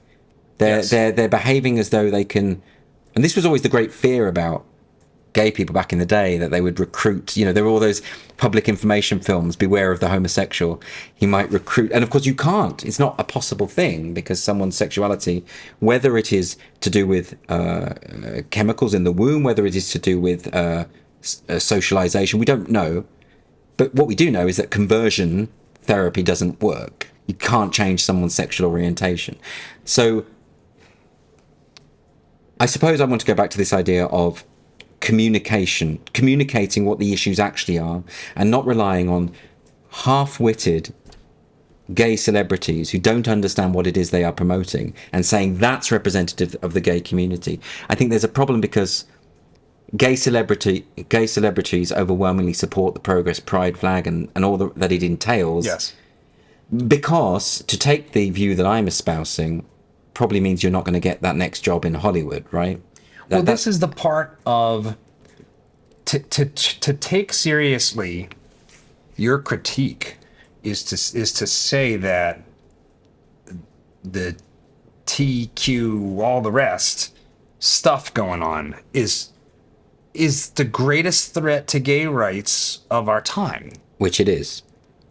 So but the people who, so is that an accident? Or is that a plot? Because there's a weirdness there in that I think the case for that's very persuasive. Like, it clearly is true. Yeah. Like, it's clearly true. I mean, I was talking to Heather Hang about, and she's said this many times, that she's a tomboy that likes science. Yeah. So if she was born today, there'd be legions of people saying, you're a boy, you're a boy, you're a boy, you're a boy. Exactly. Which is, it's just like, that's barbaric and it's crazy, it's insane.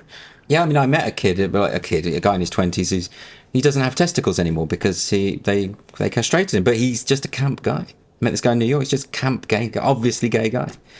So that is obviously true, isn't it? But I guess the point is that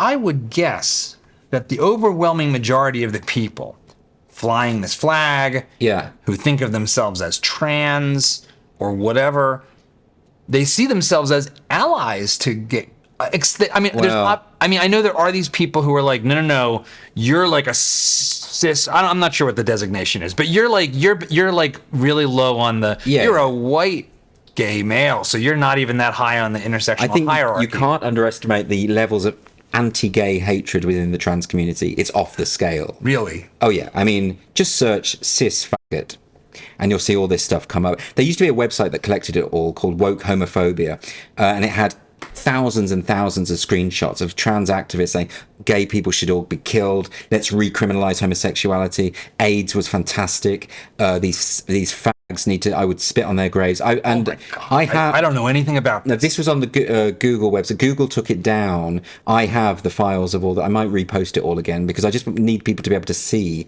When trans activists talk amongst themselves, they hate gay people with a passion. A lot of them. Now, of course, not all. I must clarify that. Of course, not all.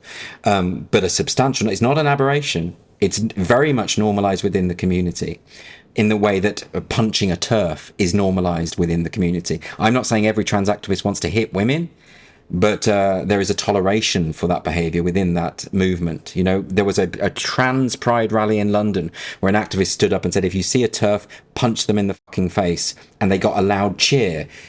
The activist calling for violence against women in of itself doesn't bother. Well, of course it bothers me on, you know, because you shouldn't be calling for violence, but I could dismiss that as just, you know, a rogue idiot. But the whole crowd cheered.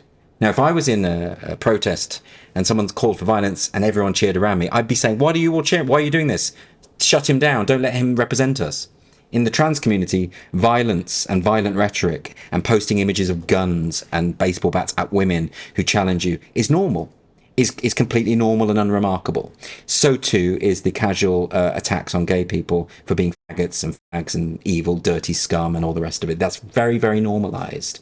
So that can't be underestimated. So whether it's deliberate or not, we have to understand that LGB and TQ plus cannot be combined because they are essentially antagonistic. They cannot be put together in the way that people try to do.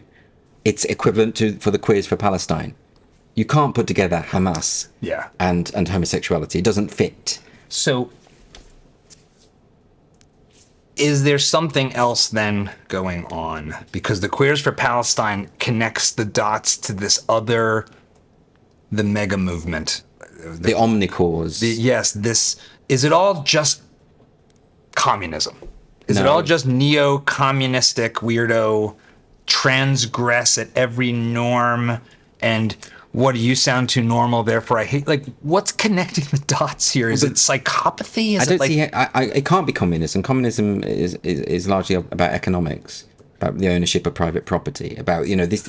I suppose you could say that. Well, class struggle, the victimhood, class the transposition of this victimhood ideology into this new identity. It's the cultural turn, isn't it? It's the idea when Marxism went away from money and economics into culture and identity.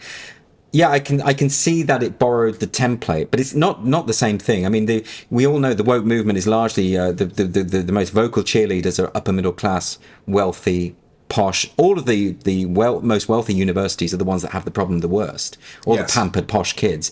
This is not a movement for the proles. But this is not a Marxist. Let's fight for the working class. In fact, the working class are demonized often as being racist and bigoted, as happened after the Brexit vote in 2016. Most woke activists seem to hate working class people and find them to be a sort of this racist blob on the verge of a pogrom. Yeah, deplorables. Deplorables is another basket of deplorables. The basket of deplorables, same thing. Yeah. So I know a lot of people talk about this in terms of I see it as a Marxian movement rather than a Marxist movement, in that it borrows some of the DNA from it, but it also borrows from, you know, and from the French postmodernists, most notably, I would say, and also the Frankfurt School. But it's not as easy as saying this is communism. I don't think it's as simple as that, and I don't think that's actually a helpful way of thinking. You won't solve it that way, in the same way that you won't solve it by thinking about this in terms of right versus left, and particularly when it comes to the gay issue, we should be thinking of it in terms of getting back to the basics of what does gay rights mean. It means the right to acknowledge and recognize that there are people who are innately attracted to their own sex and they deserve the same rights as everybody else. And that's what it is. But if you are a lesbian in Melbourne, in Australia, it is currently against the law for you to gather with other lesbians and exclude men who identify as women. I interviewed a woman called Jenny Watson on my show. She had a lesbian speed dating event in London, which was cancelled by the event for being bigoted. A man had shown up dressed as a woman, saying that he was a woman, started feeling up some women in the toilets. She wanted this man to leave. Also, it's a speed dating event for lesbians, which means they're there to meet other lesbians. The fact that gets this stick. You've got Sal Grover in Australia. I don't know if you heard about her case. She set up an app for women called Tickle. Called Giggle. I get this confused. Cause and effect. Well, no, because the case is called Tickle versus Giggle, because she set up an app for women, and a man called Roxanne Tickle, who identifies as a woman, said he should be able to go on this app for lesbians because he's a lesbian, and he took it all the way to the courts, and it's currently going through the high courts at the moment. It sounds made up, doesn't it? Please Google that, because it's absolutely insane. So, you know, there's a reason why lesbians want to assemble with other lesbians, particularly if they're trying to meet a partner. That shouldn't be controversial. Same way with gay men. They might sometimes want to meet with other gay men. You know, this even goes down to the very things that you've got reservations about, where people meet for sex in sex clubs and that kind of thing. Well, now those clubs are full of women who've had their breasts removed, young women who have been told that if they have their breasts removed and identify as female and cut their hair, gay men will fancy them.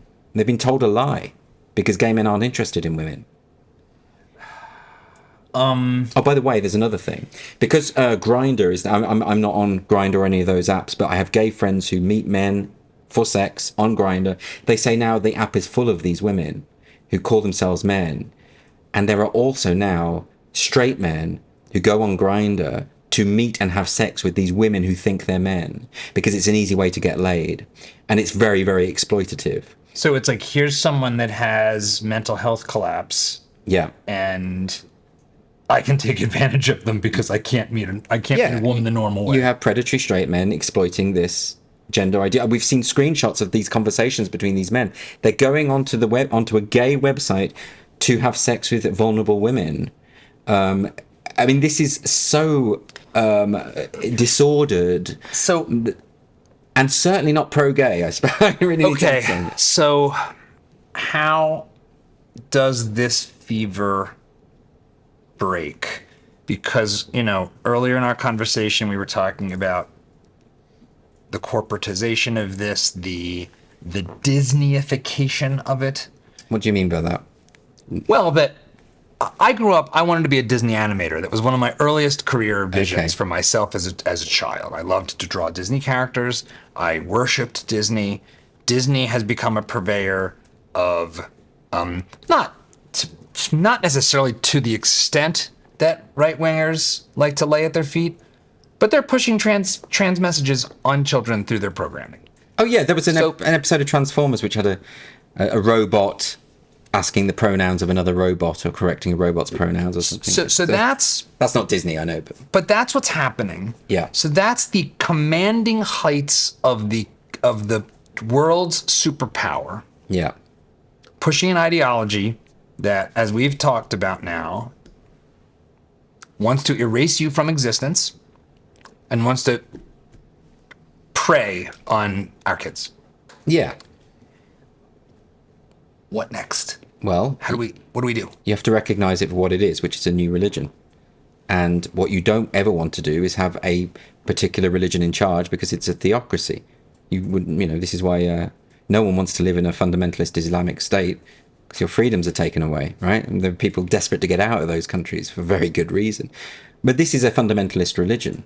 So you don't want them deciding. I mean, one of the great things about secularism is it protects religious freedom.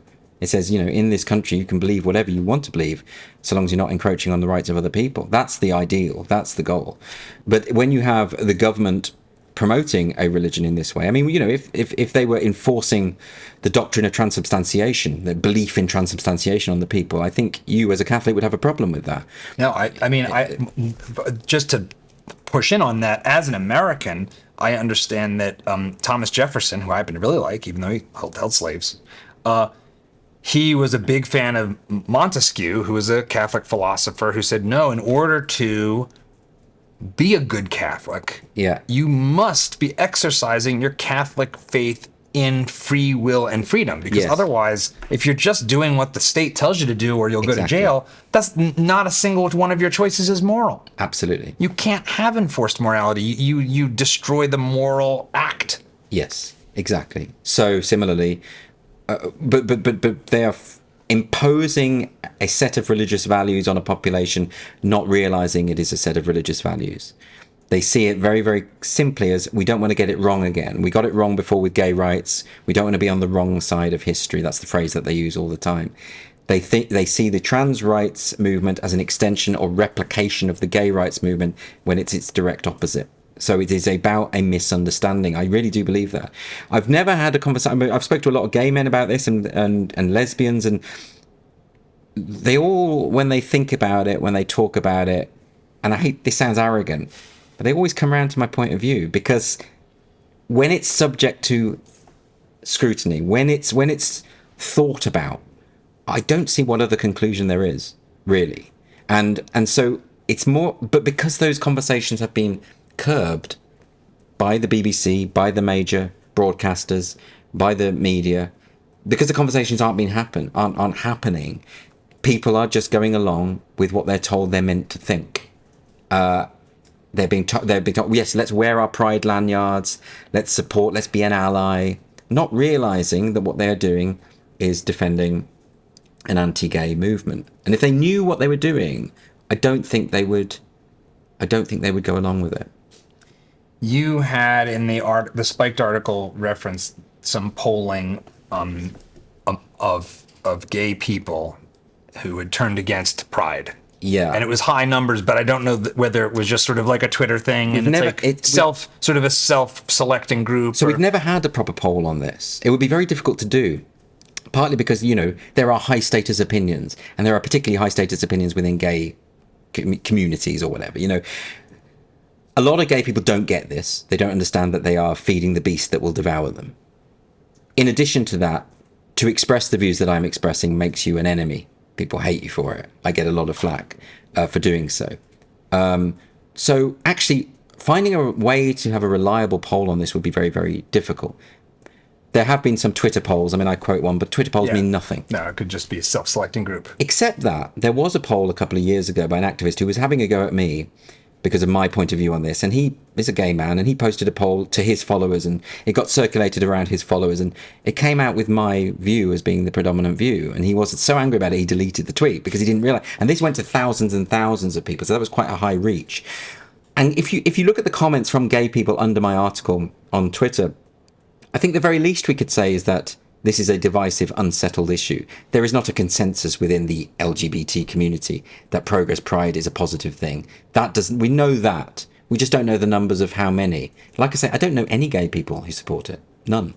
That might be the circles I move in, but I know gay people from the left and the right, and everyone's got their reservations. And I always get contacted by gay people saying, thanks for saying all this. I can't say it. But I know that this is right, but I'm too scared to stick my neck out. So what we have is well-meaning heterosexuals basically promoting this. Pride is promoted largely by well-meaning heterosexuals, not just the people who without question. Yeah, it's not just people participating. It's the corporations. It's all the other things. Yeah. The corporations who don't, by the way, care about gay rights, because if they did care about gay rights, they would be promoting this kind of thing in Saudi Arabia. Well, I have to share this. I screen grabbed it because it was so shocked. Like, it was one of these things where the typical question that would get asked of me for raising some of these things is, why do you care? Yeah. Why do you care about all this? What's wrong with you? You got a problem. You got some problems. I was on the Wealthfront app. I don't know what that is. It is an application for managing savings and investment. I have my son's college savings in it, and I went to move a little bit of money from one account to another, because he's about to head to college. Yeah.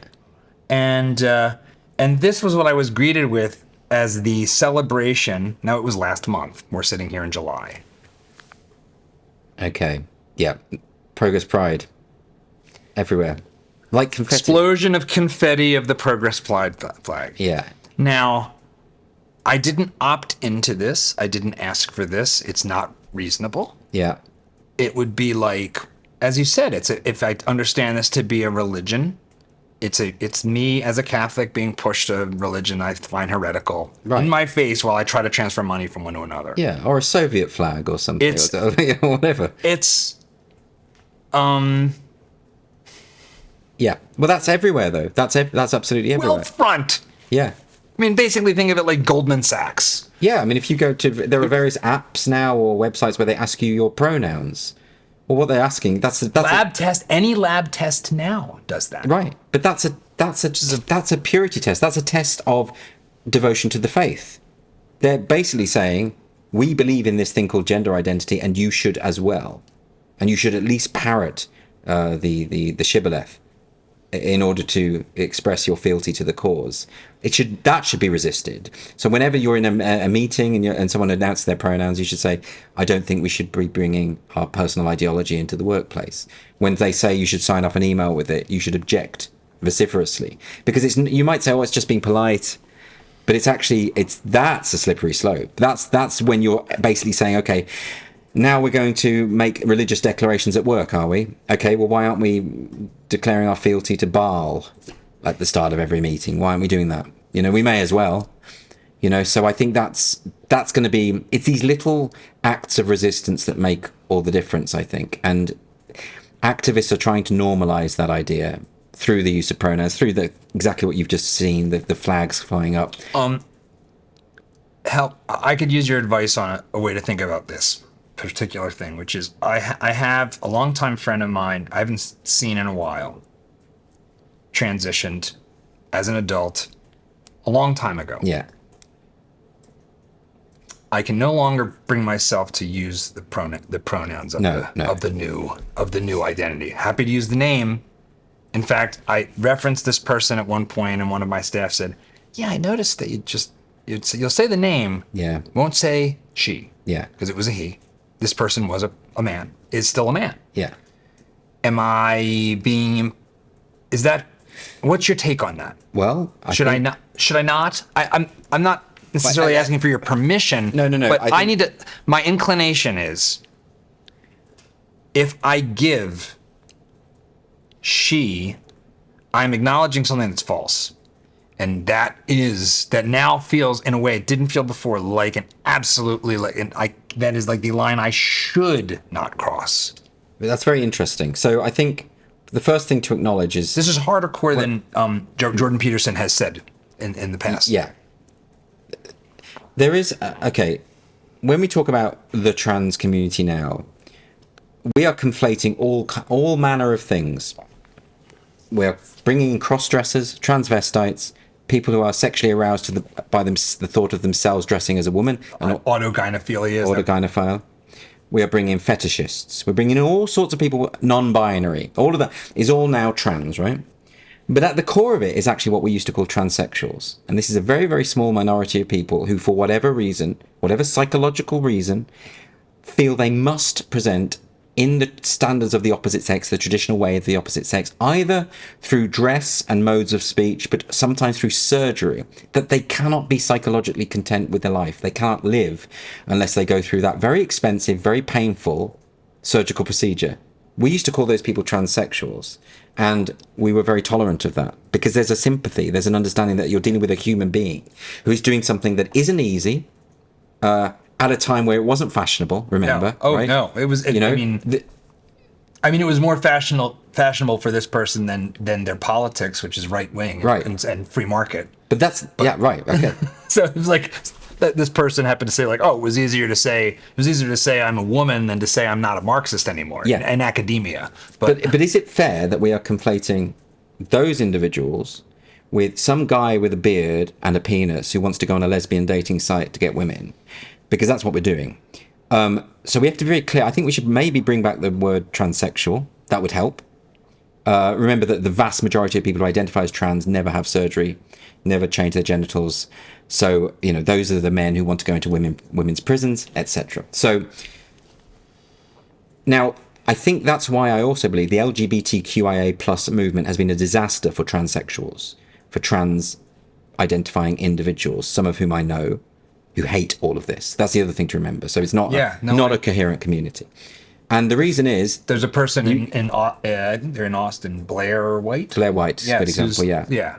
You go back 15 years or so ago, most people I know had no problems with using the pronouns that a transsexual used, because we recognized that for this person to be happy in the world, they had to be treated as though they were a woman.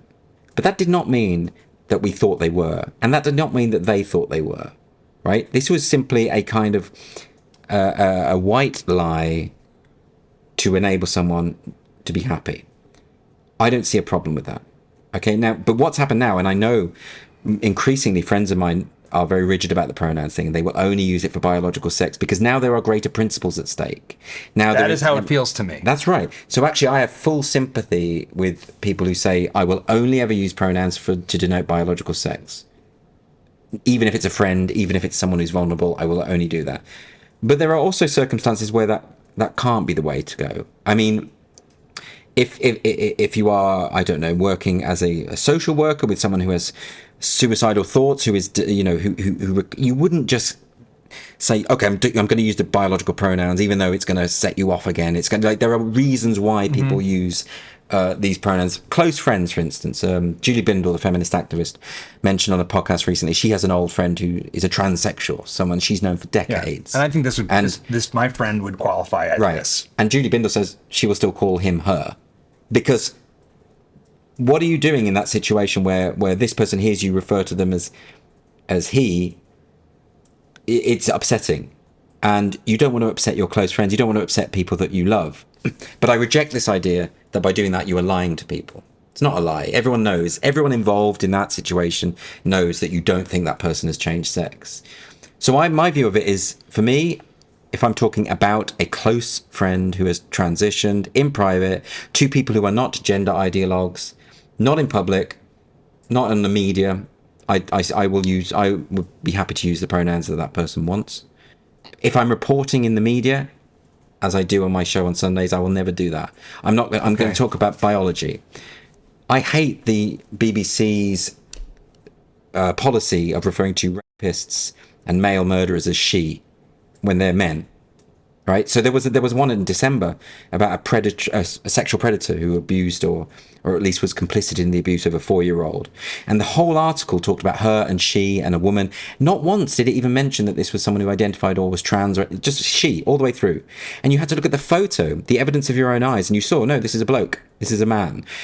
That's lies. That's the media lying to you about someone, all right?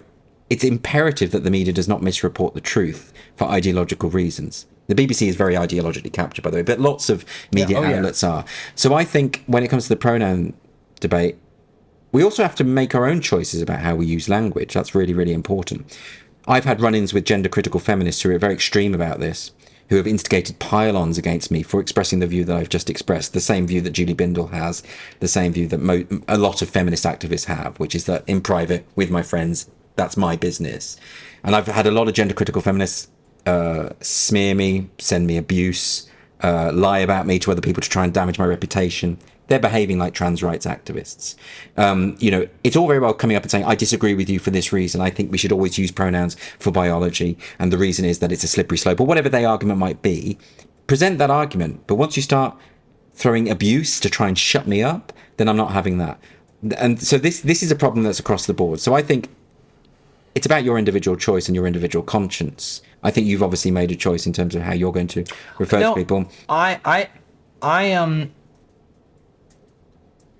I want to remain an open-minded person that is always trying to better understand how to live a good life and be someone that strives towards being better. Yeah. So this notion that I will put my flag in the ground on these issues at this time is not true. I can't do that. I'm trying to learn. Yeah. Well, I would say there's a difference between referring to a close friend than referring to, say, Adam Graham, who decided when he was convicted for double rape that he would become Isla Bryson, and was accommodated in a female prison in Scotland while they were working out whether he was a risk to inmates. He's a double rapist. You don't need a risk assessment. He's got male genital. You don't need a risk assessment. Don't put rapists in women's prisons. It's as simple as that. It's the thing that probably brought down Nicola Sturgeon in the SNP. But I'm not going to call a rapist by their preferred pronouns. I don't think a rapist deserves my courtesy, frankly. And also, it's important when you're talking about that to be truthful and accurate in reporting. So no, I think there's a distinction to be made between old school transsexuals who you know on a personal level and this larger debate that's going on about fetishists who want to identify into women's spaces for their own sexual gratification. Those are poles apart. Early in our conversation, you said you still consider yourself Catholic. The Catholic Church doesn't recognize your ability as a gay man to have a sexual life, basically. It's Yeah. like the position of the Catholic Church is, nope, you can exist, we love you, but don't do any of that. Don't engage in homosexual activity. How do you square that with not just rejecting? It's an important part of life to be sexuality is an important part of life. How do you Because confront that? Because there are all sorts of debates going on within the church, and there always have been, even with our current pope, who seems to send different messages about this issue on a day-to-day basis, as far as I can see. Theologians have wrangled over this and have not settled the matter. And there are all sorts of ways in which Catholics agree with elements and don't agree with other elements. Transubstantiation is a very good example. I think a majority of Catholics don't actually believe that the bread is turning into flesh. Well, that's not what the Catholic Church says. But, so I think there is room for discussion. I think Catholicism as well is something that is, it's not just about one particular aspect of doctrine. It's broader than that. And I think if you come from that sort of family, as I did, and especially Northern Ireland, let's be honest. There's some history there. It's not as easy just to say, I'm not Catholic anymore. I'm not, just because I disagree with one point of doctrine. I don't think that's coherent, because there's so many other points of doctrine that most people will disagree on. So I don't see why that should be one that you should pick. Also, there are so many gay priests. That is definitely true. I spoke to a priest who he actually defected to the Church of England, but he told me that when he was in the seminary, most of the trainee priests were gay and actively gay. This is something his name is escaping me at the moment. The sort of conservative gay writer here in the States, Andrew Sullivan. Andrew Sullivan has written about what's going on in the Vatican and the extent. There also seems to be woeful levels of sex ed. Right. Okay. So there's lots of problems going on. Yeah. It's a human institution. It's shot through with problems. Yeah, it's a difficult one, isn't it? I could say, I'm not Catholic because I'm gay, but I don't feel that way. It would be a lie. It would be I'm not one who is certain about my faith or belief anyway. I just don't know. I've got a big question mark there. But I still have something innate because of my upbringing, which is not something you can just shed. I think that's the best way to answer that. This has been a very serious conversation. I know I should have put more jokes in. but it's all my fault. It's guilty as charged. No, but I do this all the time. I do these interviews where people say, "Oh, he's so serious." But I did do a stand-up set last night, and you saw, and people laughed. It was quite funny. So there you go. So I can do that. I just choose not to when it comes to these conversations. One of the things that is so interesting is that for all our problems and for all of our purveying of nonsense, especially to our friends in the Anglosphere, we still have this robust, by comparison, protection of freedom of speech. Yeah. It is still horrifying and sounds like a lie to hear that people get arrested for tweets in the UK. But this has happened, right? This isn't like a lie. No, it's a verifiable fact. Like, so that you can get canceled or whatever. You can I even think, you can get canceled from certain things here, privately, but the cops aren't going to show up. Well, there's a number of issues. The UK has hate speech laws. You don't have that. You have the First Amendment. Yes. So we have hate speech laws encoded in two forms. One of them is the Communications Act, and the other is the Public Order Act. And in the Communications Act, if you post something online that is deemed grossly offensive, you can be prosecuted for that. That's happened many, many times. We also have we have a thing among the UK police called a non-crime hate incident, where police will investigate and record non-crime if it potentially they think could lead to crime. So you have Minority Report pre-crime as a thing on the books. Exactly, and it's very there's been over since this was instituted by the College of Policing. must be around 2013, around that time. There've been over 250,000 non-crimes recorded by police in England and Wales. So they're doing it a lot. The Scottish police... I mean, if you're going to report on a non-thing, you could probably do that all day long and not leave your house. Well, right, exactly. It doesn't make any sense. Hey, no crime yet. But it's a thing, and it matters because, so I wrote a book called Free Speech and Why It Matters. The first chapter is about this. It's about a police officer called Harry Miller who retweeted a poem which a trans activist found offensive. And the police turned up and said, why have you retweeted this poem, etc.? What's going on? That's hateful. And he said, has a crime been committed here? And they said, no. And he said, well, why are you here? And they said, well, we needed to check your thinking. That was the phrase the police officer used. Now, Harry Miller is an ex-cop. And he's a cop from the old school before the College of Policing started all this nonsense. But this in the before times. In the before times. This shows what happens when this ideology captures even the police force. Police in the UK are trained to monitor offensive speech. There was even a police billboard in Manchester, in Merseyside, where there's a photo of them in front of this electronic billboard where it says, being offensive is an offence. And this was something that was designed, printed up by the police, agreed on. They clearly think it is their role, but they apply it selectively. They don't arrest trans activists who are sending death threats to women online, but they do arrest gender-critical feminists who misgender people online. That happens quite a lot. So I am going to come to your house and kill you, you TERF, goes un... Yes, because there's a bias within the police force, exactly. Now, so you have... America. Right, okay. We still are number one.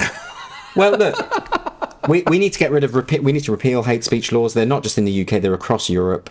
There's a book by Paul Coleman called Censored, which reproduces facsimiles of all of the various hate speech laws across Europe. What you'll notice is that no one can agree on what hate means.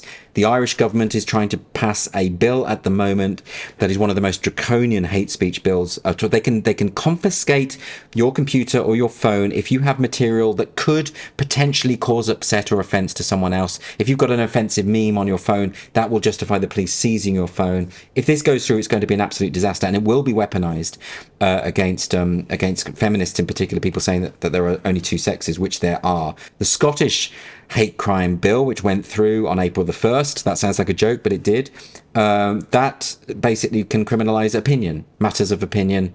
It can even criminalise things you say in the privacy of your own home if those things are likely to stir up hatred. It's a real problem with the UK. It's also one of the reasons why the woke movement has flourished in the UK, because we don't have the buffer of the First Amendment. And so, given that the woke movement is an authoritarian movement that believes in censorship, we have this problem. There was a guy who went to prison for quoting a joke about Madeleine McCann on his Facebook page that he didn't even write. He took from a website. He served prison time for that. There was someone else who was sent to prison, or at least was prosecuted for a sick joke, which was mocking the victims of the Grenfell Tower fire. And I saw that video and I thought it was horrible. How is Ricky Gervais not already? How are you and Ricky Gervais not sharing a prison cell together? Because they say that there's a distinction between comedians and just people. I think they're sort of kind of implying that you need a kind of license to do it. Yeah, you're absolutely right. If they were applying these standards fairly, I would be handcuffed, and so would Ricky Gervais, and so would Jimmy Carr, but they don't apply these things fairly. The closest they've come to it is the police investigated or looked into Joe Brand, who's a comedian who made a joke about throwing battery acid at a politician, but it was a joke. You might say it was an unpleasant joke, but it was still a joke, and the police had no business getting involved in that. But they do. I mean, the Scottish police this year were being trained on how to deal with offensive comedy, which is why we took I've got a night called Comedy Unleashed. Yes. We took that to Scotland on April the 1st to mark the day of the new hate crime bill coming in, to tell some offensive jokes and see if the police would arrest us, and they didn't, which I'm glad about, obviously. But it was a principle. It was the point. And then, of course, there's the case of Marcus Meekin, who I think you know about, the Count Dankula case. Do you know about that one? I don't. Okay, Marcus Meekin is a YouTuber who goes by the name of Count Dankula. Back in the day, about 5-6 years ago, he had 8 followers on YouTube. He now has over 1 million because of all this. So it's worked out quite well for him. He made a joke video in which he taught his girlfriend's pug dog to do a Nazi salute whenever it heard the phrase Sieg Heil. So you can see the dog in the video, and he's saying Sieg Heil, and the little puppy is raising its paw. He trained it quite a lot of effort. He also trained it to react excitedly to the phrase "gas the Jews." Now, obviously, well, you're laughing, you see, so obviously there's humor to it. There is humor. It is gallows humor, but Sure. it is humor. But as you know, the joke is predicated on the idea that he's turning his girlfriend keeps talking about how cute the dog is, so he's going to turn it into the most evil thing imaginable, which is a Nazi, right?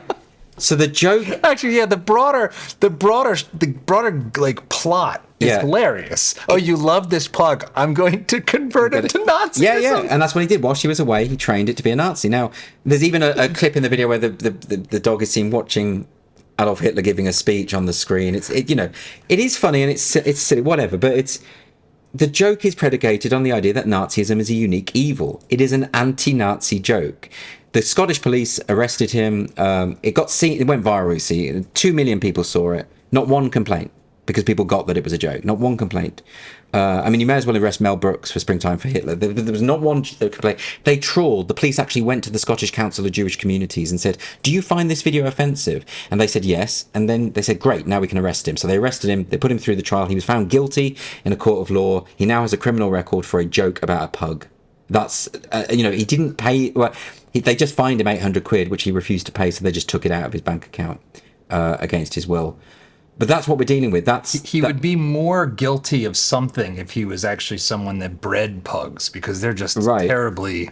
Well, there we go. They're like a genetic abuse of the animal. What I love about this as well is that, do the police think that if he's genuinely a neo-Nazi, that he thinks the best way to radicalize people is through the medium of pugs? Is that what they think? This doesn't make any sense. And by the way, Animals go viral on the interwebs. Yeah, but jokes at the expense of Nazis aren't going to... And no neo-Nazi watching that video is going to think, "Oh, that's good, I like that. He's mocking the Fuhrer, that's great." No, of course not. And, this guy... he did blow up. He's now got a career thanks to it, actually. But, come on, that's the UK for you, though. We do have these hate speech laws. They are applied. We don't have a constitutional protection in the way that you do. So we are vulnerable to that kind of thing. But I'm not worried about it because they haven't yet gone after... Although, that said, the comedians have been reported to the police, and comedians have had their shows cancelled due to public pressure. That's quite common now. That's happening more often now. But I'm not worried about getting arrested, because I don't think any police officer in his right mind would arrest me for a joke I tell on stage. Well, we'll see, won't we? It's famous last words. Right. Maybe. But also, I'm not really an offensive comedian, I don't think. I wouldn't cut... Okay. If you say so. Okay, some people disagree. I don't think I am particularly. There are comedians who are much more offensive than I am. I usually ask my guests how they see their role in the American story, because this is Dad Saves America, and that is about the role we play as men in promoting things that hopefully make the country a better place. You are not an American, so I will instead ask you, what is your advice to us here to make this country better? That's a big question, and I'm bound to look. I think your viewers might not look favourably on a foreigner telling you how you should run your country. Have at it. Or maybe let me rephrase. How about this? What do you hope America keeps? Is it the First Amendment? Is it our freedom of speech? How would you say? What's the best of America in your eyes as a former ruler, as the genetic dynasty of our former overlords? The best thing about your country is your constitutional republic is the fact that you built in guarantees, that the founding fathers built in these guarantees to protect freedom, and that it generally works. That's great, and you have a system which seems to work until the High Court, the Supreme Court becomes ideologically captured, or until the executive becomes ideologically captured. Then you're in trouble. But you have these things you have a scaffolding in place to protect it, and I think it works. I think that needs to be preserved. I think you need to resist anyone who says you need to amend the First Amendment or carve out exceptions for hate speech. I think the notion of hate speech ought to be abolished as a concept. And I think you need to ensure that this ideology is not promoted as though these things are uncontested beliefs, uncontested facts. They are highly contested beliefs and should not be being promoted by the government, of all things. I also think what you could do is not vote in an octogenarian who confuses Zelensky with Putin. I think, today he introduced him on the stage as President Putin. That's not good. Don't have that man in charge. But I'm no fan of Trump either. Why not have, I don't know, non-extreme, sensible politicians who can disagree without throwing insults and. Well, look, it's the same in our country, by the way. I know. I was going to say, I'm not sure where we look to for good role models. No, I know. Not to the UK, not to France. No, exactly. I told you. I mean, I'm not really in a position to preach because we've got a prime minister who thinks that 0.1% of women have penises. He said it explicitly. He said no. He was trying to be all sensible. He said, no, I think 99.9% of women don't have a penis, but no, 100% of women don't have a penis. This is pretty rudimentary stuff. And that's our prime minister. So I'm not really in a position to talk. But I don't think, when I saw that debate between Trump and Biden, I don't think you're sending your best. I don't think that represents, adult politics. It looks ridiculous. Although Trump was very restrained in that debate. Uncharacteristically so. He benefited from the rules akin to putting children in a crate. He's like, okay, I have to play within the crate, I guess. think he just took advice. I think he realized that he didn't need to draw attention to the problems that Biden has because it's very, very obvious. I think the other thing you could do is avoid the corruption, of really not open that Pandora's box of allowing one political candidate to imprison the other. The idea that you can just elevate a misdemeanor that's beyond the statute of limitations to a felony and criminalize your opponent, and that the Republicans aren't going to do that when they get into power because you've just opened a whole can of worms. I mean, how about... Yeah. You could say it's a threat to democracy. Yeah, quite, exactly. So I think maybe go back to basics. Maybe go back to what the founding fathers had in mind. That would be the best way. But I don't know. I mean, it's your country, but it's quite important that America stands firm because it is the bastion of freedom, and you do have that First Amendment. And I would love for us to have a codified constitution. We don't, which is part of the problem. Andrew Doyle, thanks for being on Dad Saves America. Thank you very much.